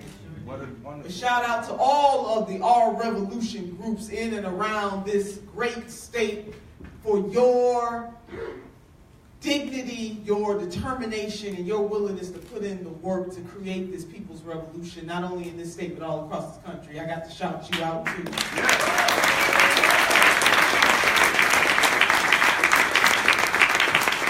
God wanted me to shout out the Bernie delegates in the House. And all the Sanders delegates in the House. Thank you for all that you did in 2016 and all that you had to endure at that non-Democratic Party convention. Thank you. And to Roger and Tony, couple I met, I asked them, I said, what matters to you? They said, income and wealth, justice. Thank you for that. We need more people to care about that. And as our dear brother laid out, that we do need our white progressives, and I am talking to my white sisters and brothers in this room, to understand the burden of race in this country. Yes. And that being poor is poor. No matter what walk of life you are from, no matter what your phenotype is, when you are poor, you are poor. But we need to recognize as a coalition of black, brown, white, red, yellow, the mosaic of humanity, we do need to come together and have a coming to Jesus meeting about the racialized nature of poverty. We can do all of that.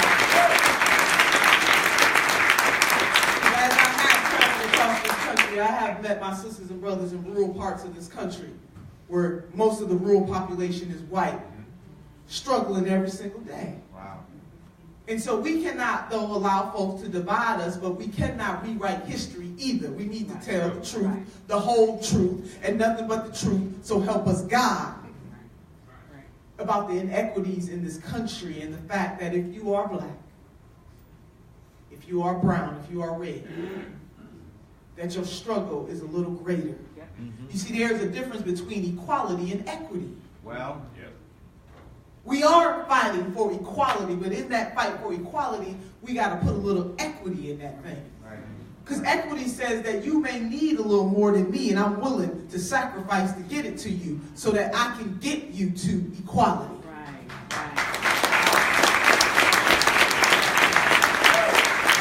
And I know I'll have to tell folks that for African Americans being about 400 years behind, it's going to take a long time to catch up. So we need some equity in this. So listen, I done rearranged everything I was gonna say, Jim. Just everything. Y'all did this. Jim done laid me out about the sweatshop and going across the waters to live, to put himself in the shoes of our sisters and brothers from other countries that we enjoy the products that they make. So while in this country we're fighting for a living wage, people don't get up for decent. People get up for good, for great, a living wage. We cannot forget that the master consumers that we are consuming on the backs of primarily brown people in other countries who don't make nowhere near a living wage so we can have.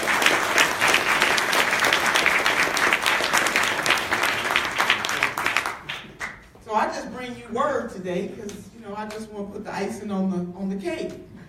Because every speaker, every leader that has spoken before you this afternoon, they did that. I mean, when it's done, it's done. The sister just got to admit it was done before I got here. But on behalf of our revolution, all almost 600 chapters across this country, 7 international chapters in places like Bangladesh and South Korea and the UK and France. And a handful of Democrats abroad who stand in the red position representing us all over the world. For those almost 600 chapters, I stand before you on behalf of the board of directors of our revolution to tell you in New Jersey to keep going. yes.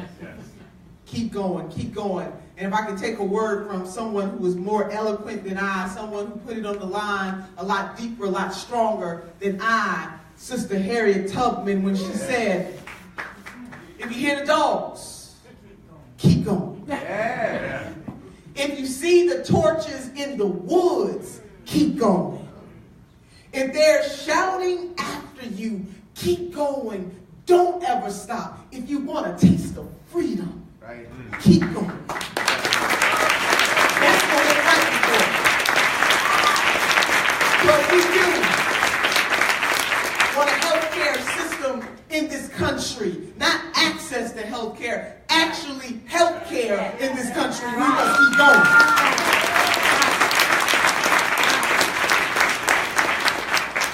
If you want a living wage, That's right. we must keep going. If we want women to have not just access to our reproductive health rights, be able to control our own bodies, we grown-ass women, we don't need men to tell us what to do. We can handle this. Can we handle all of this? Well, besides our reproductive health, we do want to make our whole damn dollar too. Yes. We do have families and communities that we care about. So as we talk about these issues, we cannot just talk about women's reproductive health. Absolutely, but it is the whole thing. Universal health care helps us. A living wage helps us. Safer communities helps us. Right. Decriminalizing marijuana and taking it off of Schedule 1 helps us. Creating green jobs helps us. It's not just about reproductive health. This is about the whole thing. Right. We must keep going. Right. And if we want workers in this country to have paid leave, Right. we must keep going. Right. That's right. As I told the group in the other room, the group of activists and organizers, that power, in the words of Brother Frederick Douglass, concedes nothing without a demand, without a struggle. It never has and it never will. So this machine that you guys have been educating me about, I know that my chairman, Larry Cohen, when he talks about New Jersey, he talks about this machine. Some of the worst in the nation, right here in New Jersey, not at the hands of Republicans, but at the hands of Democrats. We gonna call them out. We gonna call them out.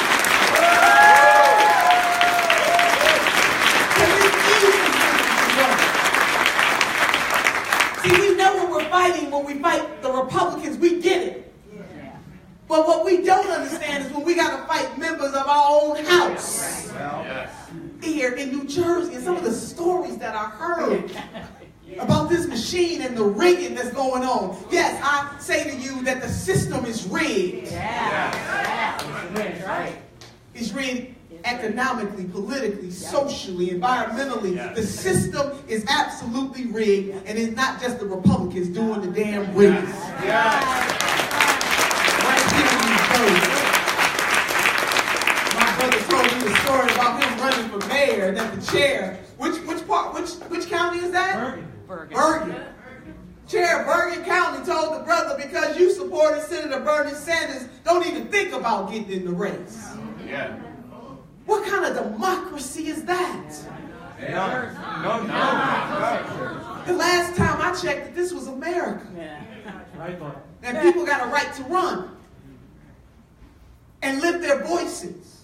But yet the same things that we rail against and talk about the Republicans for doing as a party, we got folks in New Jersey, machine politics, doing the same thing. It's called hypocrisy. So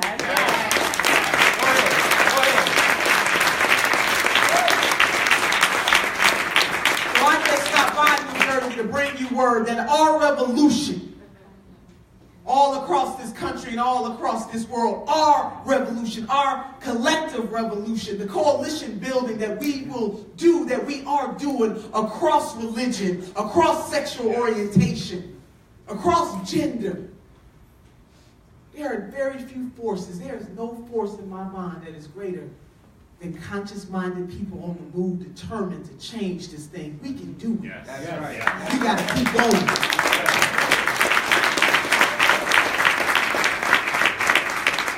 So as I like to say, any old blue just won't do. And New Jersey, you have definitely proven that statement matters, that any old blue just won't do. So no longer are we just going to vote for folks just because they got a D behind their name. We are going to subscribe to the Sister Janet Jackson school of thought. What have you done for me lately? Yes. What are you standing for? What are you fighting for? What are you willing to sacrifice for? As Peter told the story about the bill that just passed the Senate, 14 to 17, correct my numbers, but Democratic senators helped that bill make it over the top. Man. Knowing full well that that bill was poison. That it would have implications on black folks in terms of being able to redline, Poison for us. not having to report, taking some of the regulations, softening those regulations that were put in place, taking us back to 2008. They knew full well what the consequences were going to be for the people, but yet still, that did not stop them from voting for this bill. Any old blue just won't do. Yes. What have you done for me lately? And so it's not enough to rail against the Republicans. We got to get some folks in there who stand for something. We are in the condition that we are in right now because we have elected too many folks who don't stand for anything but themselves. Any old blue just won't do. We want Bernie blue, baby. We want Bernie blue.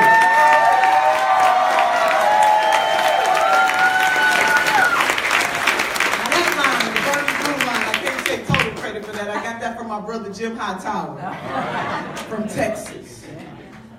And it doesn't mean, and we all recognize this, nobody is perfect. Our senator is not perfect. None of us are perfect. But what he was able to do in our lifetime, I never thought I would live to see it. I read about it, I teach about it in colleges, was to galvanize the imagination of the people. To say that you deserve better than what you have been getting, and that I can't do it by myself, not me, but it is us, and we need a people's revolution all across this country. That is what he said. That is what he meant. And as Jim laid it out, Senator Sanders has been talking about this longer than some folks in this room have been born. He has been consistent. He is authentic. You know, he didn't have a rough few days. I'm not even going to go down that rabbit hole, but let me just say this. Nobody is perfect. But what I do know about the senator is his heart and his intentions and how he has fought throughout his entire career to shore up working class people, black, brown, white, yellow, red, all over this country for all of his career. And it's just really unfortunate that we have people in this country who pounce on every single opportunity there is to tear somebody down.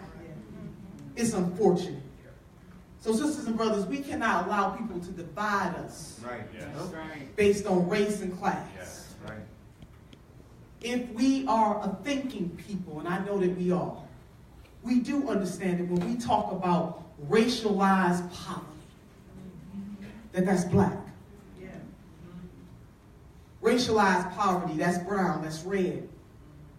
That our Native American sisters and brothers are left out so often.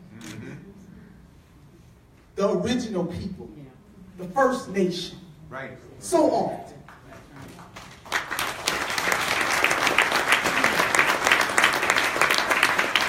And we can't get so caught up on personalities that we respect and love. We got to challenge even people who we respect. And right is right and wrong is wrong. And sometimes we will disagree. But we can disagree without trying to tear that person down personally. I'm talking about personally. All leaders are fair game in terms of what they stand for, what they do not stand for. But what we should not allow ourselves to do, which many politicians benefit from that, which is I'm going to tear you down personally. I'm going to try to annihilate you. I believe that we should be soft on people and hard on the issues. We're going to go ham on the issues. Now, I'm not going to talk about your wife, your mama, your cat, your dog, or your children. Just to make my point. Too many politicians on both sides of the aisle, they benefit from that. They want to divide us, divide and conquer. This is the brother, protest, planning, and perseverance. That's what I want to talk to you about. We definitely have to protest. We got to have folks in the streets, raising the issues, calling the question, making folks uncomfortable. It is a movement. Movements never stop. So we got to have people out there protesting. And we also have to understand that in this country, we put the value on some folks' lives over other groups of people's lives. Those are just the facts. And we see it playing out even in this gun movement that is going on right now. Among our kids. Whose life is worth more. As a progressive movement, we are here to declare that all lives, they matter. And within that we cannot denigrate our sisters and brothers who are out there in the Black Lives Matter movement, talk about them differently than we talk about the young kids that are pushing the Parkland movement. But that's what we are about. Or the Dream Defenders. All of those movements matter. And what the Black Lives Matter movement was saying was that Black Lives Matter too. Right. Yes.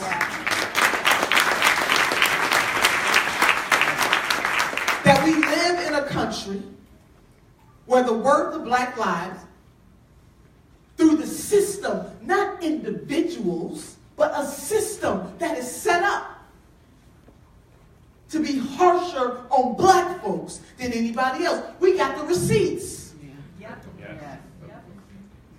This is not made up in our minds. Black folks ain't making this up. We got the receipts.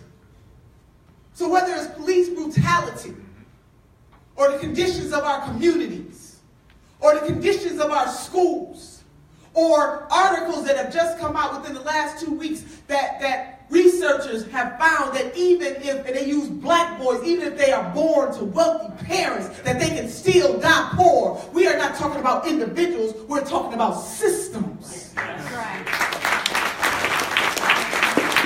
Yeah, Black Lives Matter. We got leaders who are so willing to lift up one movement over the other, proving that we are all socialized in a nation. All of us socialized in a nation that is planted in our psychological, in our subconscious of our mind, that one group is more valuable than another. And you don't have to do this consciously, it's unconscious. I remember my niece, one of my nieces, her name is Genesis. She was about maybe 7 years old, and she had two Barbie dolls. She had a white Barbie and a chocolate Barbie. She had a vanilla Barbie and a chocolate Barbie. And she was over at my house, and she just left chocolate Barbie all by herself, and I was wondering what was going on. And her mama came to pick her up. She said, "Auntie, I'm going to leave chocolate Barbie with you. I'm going to take vanilla Barbie." Being the social scientist that I am, I had to ask a couple questions. So I wanted to know why my niece was going to leave chocolate Barbie with me. And she said, you know, this Barbie, vanilla Barbie, has longer hair. I said, well, let's put them side by side. Sisters and brothers, there was no difference in the length of that hair. You know why she took vanilla Barbie over chocolate Barbie? Because in her mind, not that nobody sat her down and told her that, but the images bombarding her little Black mind told her that one Barbie doll was more valuable, was beautiful than the other. How many of you remember the doll test that happened? Yes. Kenneth Clark. Kenneth Clark, the Clarks. Same thing, working on the mind, working on the mind, working on the mind, working on the mind. So that's what the Black Lives Matter movement was about, just asking for transparency and justice in a system that has been unjust. And I say that as a mother of a police officer, a wife of a retired police officer, somebody who can relate on all sides, want to see my two men come home safely, but understanding, as Ice Cube put it, our skin is our sin. Crying the tears of Black mamas who know, who have to say to their babies, we got to teach them a different lesson. Yes. I rarely share this story, but I'm going to share it in New Jersey. You got me feeling some type of way. Because I want to make a final point. And it is important that in coalition building, that when we build coalitions, we got to understand each other's pain. Yes. Yes. Because there'll be some rooms that you'll be in that I won't be in. But if you are able to articulate the pain of another, you can lift this thing. We got to have some understanding. That when I was pregnant with my son, and my husband is light-skinned with red hair, and being a dark-skinned African-American woman, Black from a distance. From a distance. With a sister walk in the room, you know. And, you know, I'm just thinking about the pain of being Black. All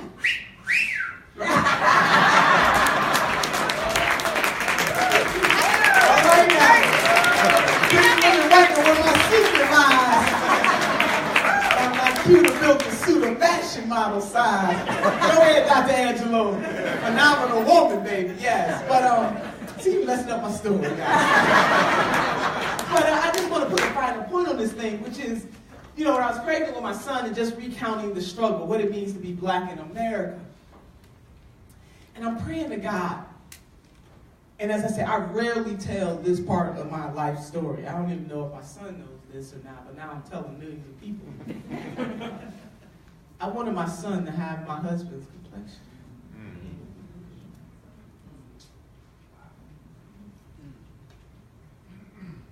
And not because I'm ashamed of my beautiful chocolateness, but I knew to be born black in America, and then to be dark-skinned, adds another layer to the struggle. See, black mamas endure that. Knowing that when you birth a child in the world, that the first thing they will be judged by is the color of their skin. That what we are fighting for as a progressive movement is the eradication of that kind of thought, that kind of behavior. But we have to push. See, this is de jure, and de facto. It is about what we do in practice, but what also was cemented in laws in this country, Jim Crow laws in this country, black codes in this country. And so we are all socialized as much as we try to fight it, and we all have to fight it. To not think of race in a way that denigrates the other person. That is what Reverend Dr. Martin Luther King Jr. meant when he said that he wanted people to be judged by the content of their characters. Yes. To be given a fighting chance to live a good life. That is what we are fighting for. So sisters and brothers in the progressive movement, we do have to understand, we do have to declare, we can't be afraid to say what my brother said up here, that racial justice is a thing. So we must protest, and not just the man in the White House. Can I just speak on that for a minute? We are consumed. We are consumed by him. And he loves it. That's the way he likes it. And we got politicians who want us consumed by him.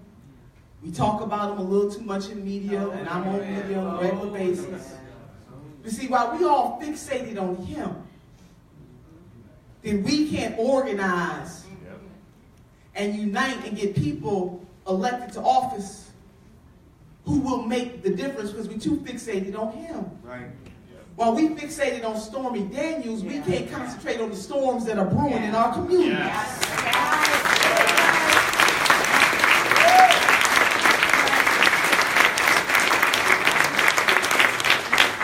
We're taking our eye off an administration that wants to criminalize everything. An EPA that is scaling back regulations that keep our air clean and our water clean.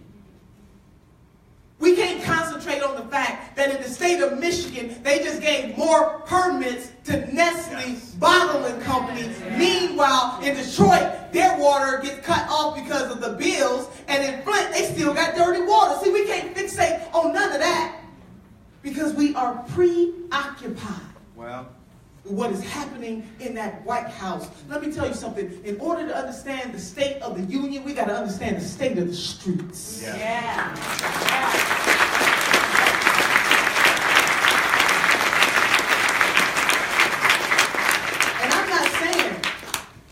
When he does something that is out of line, yeah, we need our protesters out there protesting. But we also need some people planning. Because 2020 is coming one way or another. And it is not just enough to protest this man, resist this man, without planning to find out who we don't have in the White House next. We got to plan.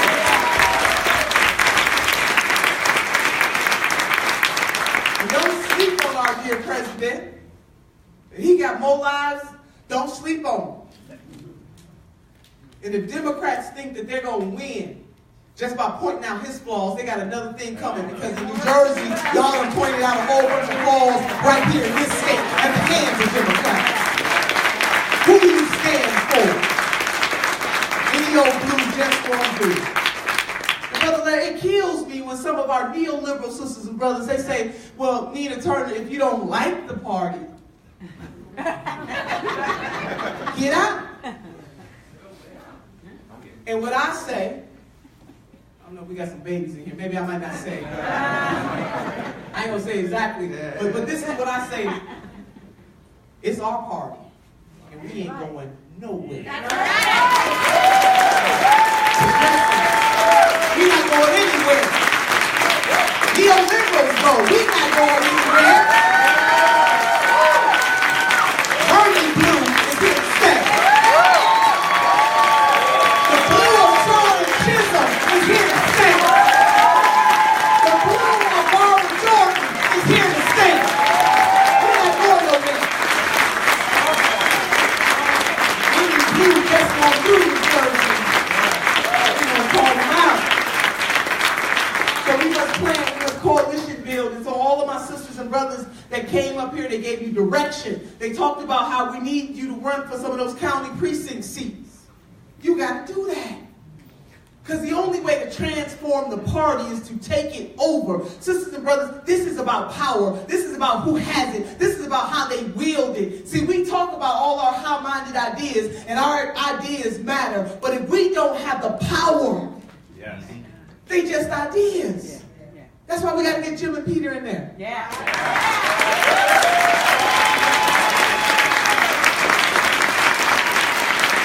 To help the Keith Ellisons, the Tulsi Gabbards,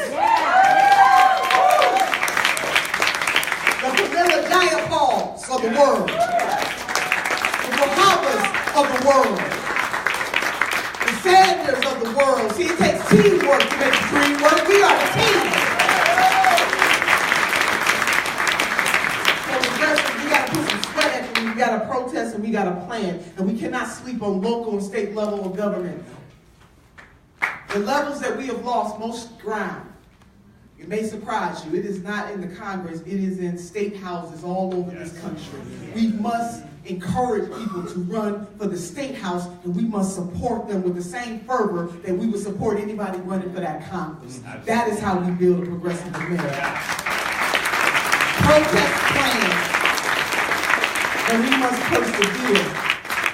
So, you know, I think it was Brother Peter, he talked about the wealth in this country, the 1%. And you know, as I've traveled all over this country, I've never met any poor person that begrudges anybody for having their wealth. What we are sick and tired of is greed and exploitation.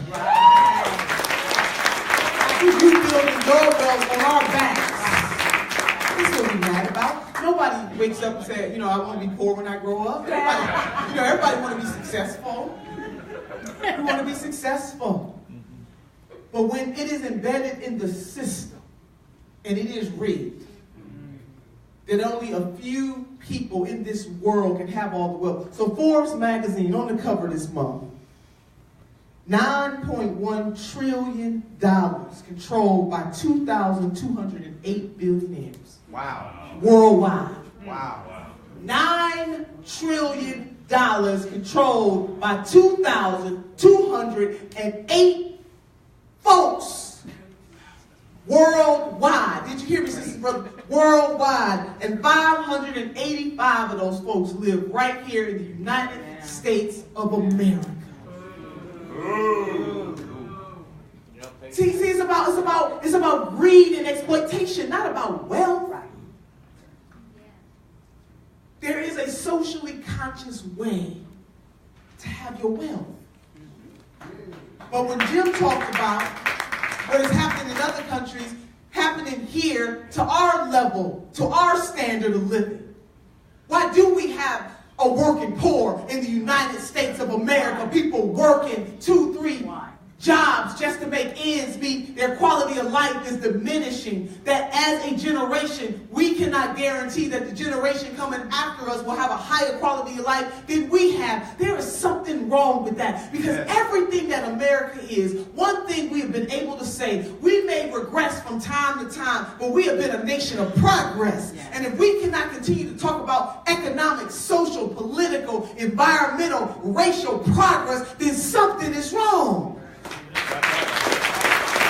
Progress. So we are putting these establishment dams on notice.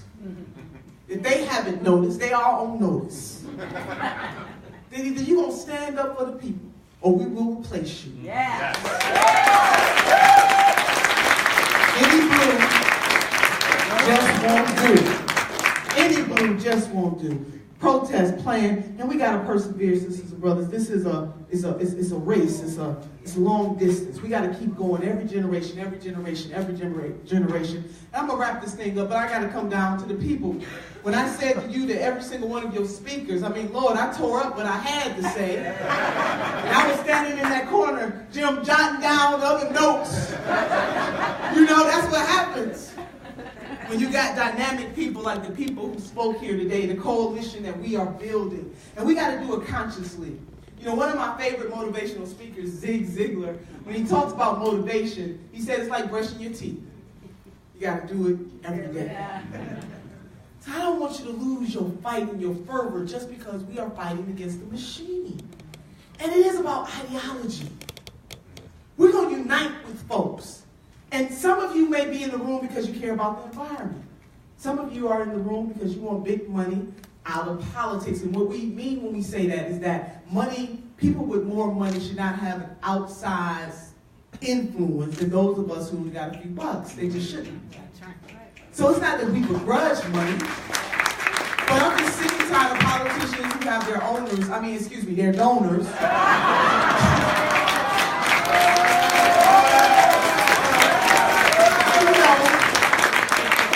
Can't make a move. You know those folks that just voted for that bill, that banking bill? They got thank you notes from the banks. Thank you notes from the banks. A little money along with it. I'm sure. You look at their campaign finance, you absolutely thank you notes. Thank you notes. So we have to continue to motivate and lift ourselves. We don't have to always agree. So as I was saying, some people are here because they care about income and wealth equality. Some people are here because they care about the environment. Some folks care about gender justice. Some people are here for our gay, lesbian, transgender, and queer sisters and brothers. Some people are here because they just want to be involved in something that creates a more moral society. Some people are here because they said Mother Earth cannot continue under the pressures of what human beings are doing to it. Whatever brings you here. From time to time, we may be focusing in on racial justice. The next moment, it might be income and wealth justice. Another moment, we might be fighting to reform the criminal justice or injustice system. Another moment, we may be talking about immigration reform. Whatever brings you to the table, from time to time, you're going to have to give a little on your side to help your sisters and brothers fight for what they're fighting for, and then we'll be back fighting your issue. Whatever brings you here, united, we got all bases covered. So we can't let people divide us. And I mean that even politicians who we respect and love, people use this division of race and class and gender to set us apart from each other. Sometimes we got to go deep. Sometimes people might say things inartfully. Get the context of what they meant or what they said before we start jumping all over folks. Because while we're fighting each other, them other folks are organized and laughing their behinds off because we are distracted. They love it. We are distracted.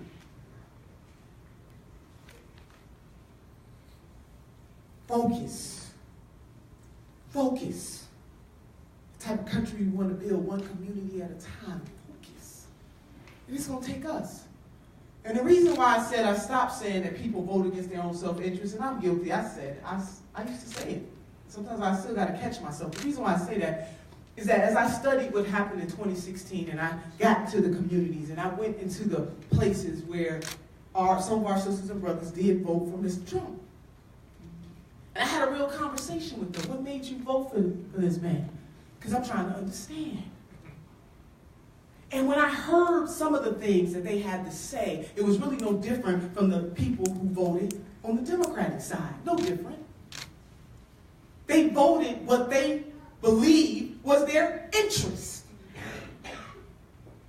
So what we have to do is not tear down people, not talk down to them, not pretend like we're smarter than they are, but have a conversation so that we can get understanding one to another. Wow. Stephen Covey once said, seek first to understand and then to be understood.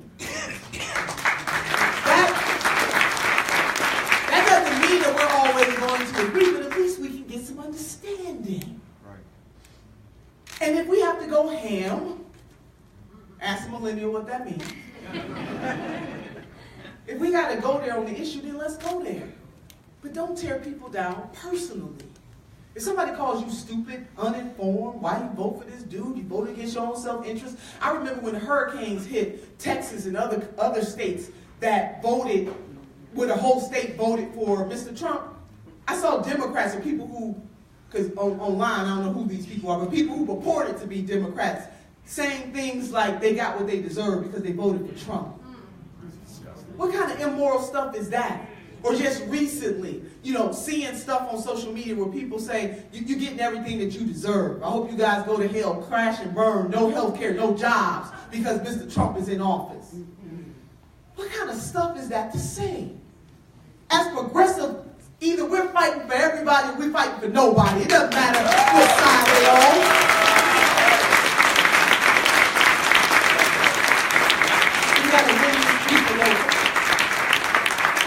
We got a coalition of folks who are already on our side, but it don't hurt us to have a conversation with people who may not see the world as we see. And I say that as somebody who comes from a mixed family, New Jersey. I got to sit down.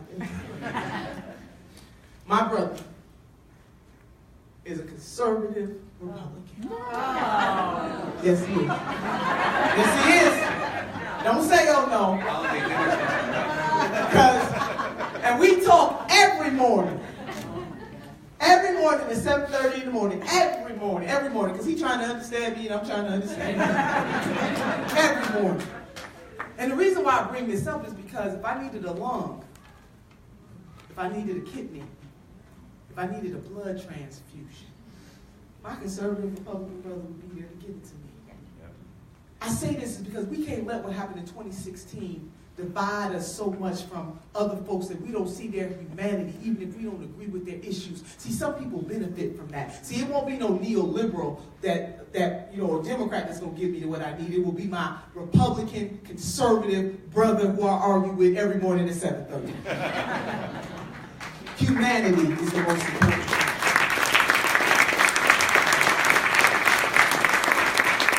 So in closing, sisters and brothers, when you come from the ministry, and I do believe that this is a ministry, I consider myself a hell-raising humanitarian. If people want to know what party I'm from the Mother Jones of hell-raising.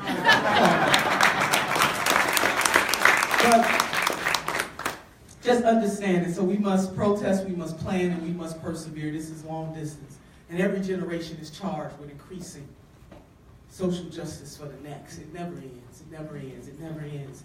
And we are the ones. It is us. And we're going to have some valley moments. Moments when you questioning your sanity.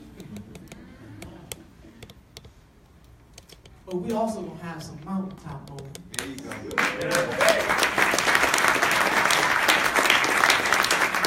Y'all was with my sister Linda Sarsour yesterday in Cleveland as the Women's March was traveling the country trying to register 1 million voters. And she said these words. She said, when history is written, and I'm paraphrasing her, but she said, when history is written, all these people who are against us today are going to pretend like they was on our side. Right? That's what they did to Dr. King, right? All these folks pretending like they were on the side all along. So we're going to have mountaintop moments. So I want you to keep going. Don't ever stop. You want Medicare for all, keep going, don't ever stop. Economic parity, don't ever stop. Educating our children so it doesn't matter who their parents are or are not. What zip code they live in should not determine whether or not they will have the ability to live out their greatest dreams. We're going to stop. We're going to keep going. Anything just won't do. So in closing,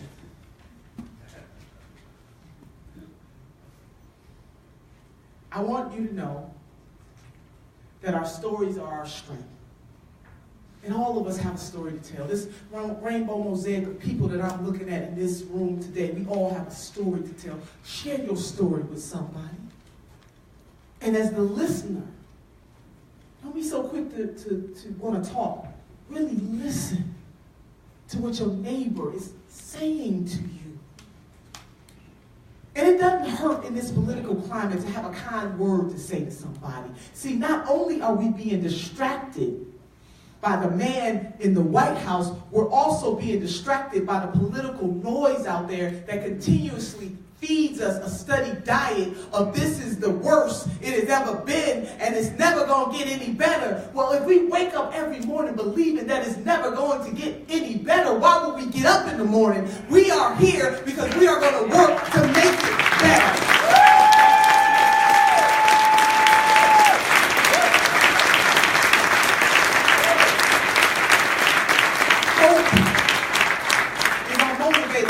Keep going. And racism and sexism and classism and ageism and all the isms didn't just start when this brother got in the White House. It's an illusion. As I said to you, our sisters and brothers in Flint, almost 4 years. Rutgers University did a study that showed that there are 3,000 other places in the United States of America that have higher lead levels than even in Flint. But what Flint is the canary in the coal mine. And if we leave them behind, then what about our sisters and brothers who live in other parts of this country who we never ever talk about? But we're going to talk all day long about Stormy Daniels and forget the storms that are brewing in our communities. We can't get caught up in the drama.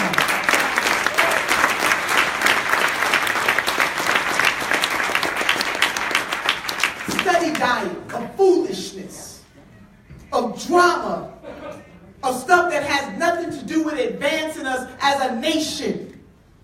It doesn't mean that we shouldn't pay attention to this stuff, but good God, all day, every day, is drama, drama, drama, drama, drama.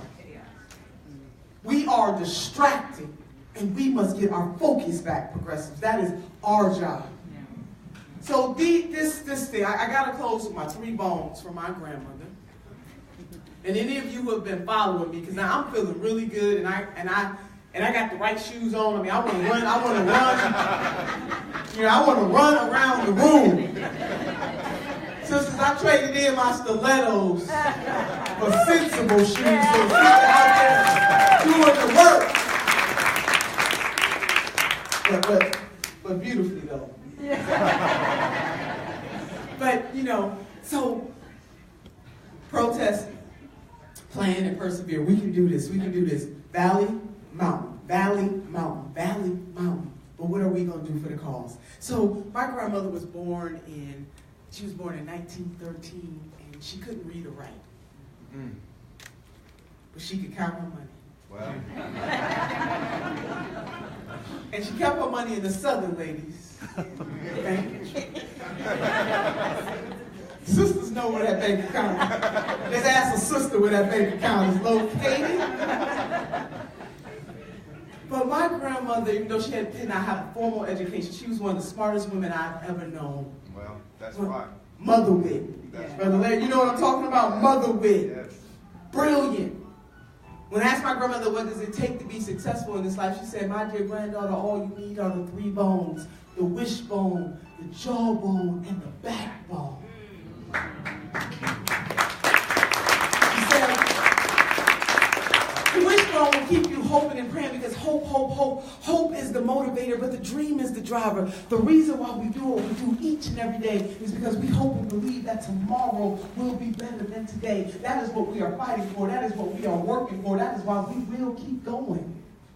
But she said the jawbone gives you courage to lift your voice, to speak truth to power. And everybody in here has a voice. You see, sisters and brothers, titles are really good. They get your phone calls returned. They get you in the room. Titles are good, but purpose is better. We need some more purpose-driven people, and not just in the Congress, not just in the White House, not just in state houses. We need purpose-minded people in police departments, fire departments, CEO offices. We need purpose-driven people. Purpose. So we all can lift our voices. You ain't got to have a fancy title to do it.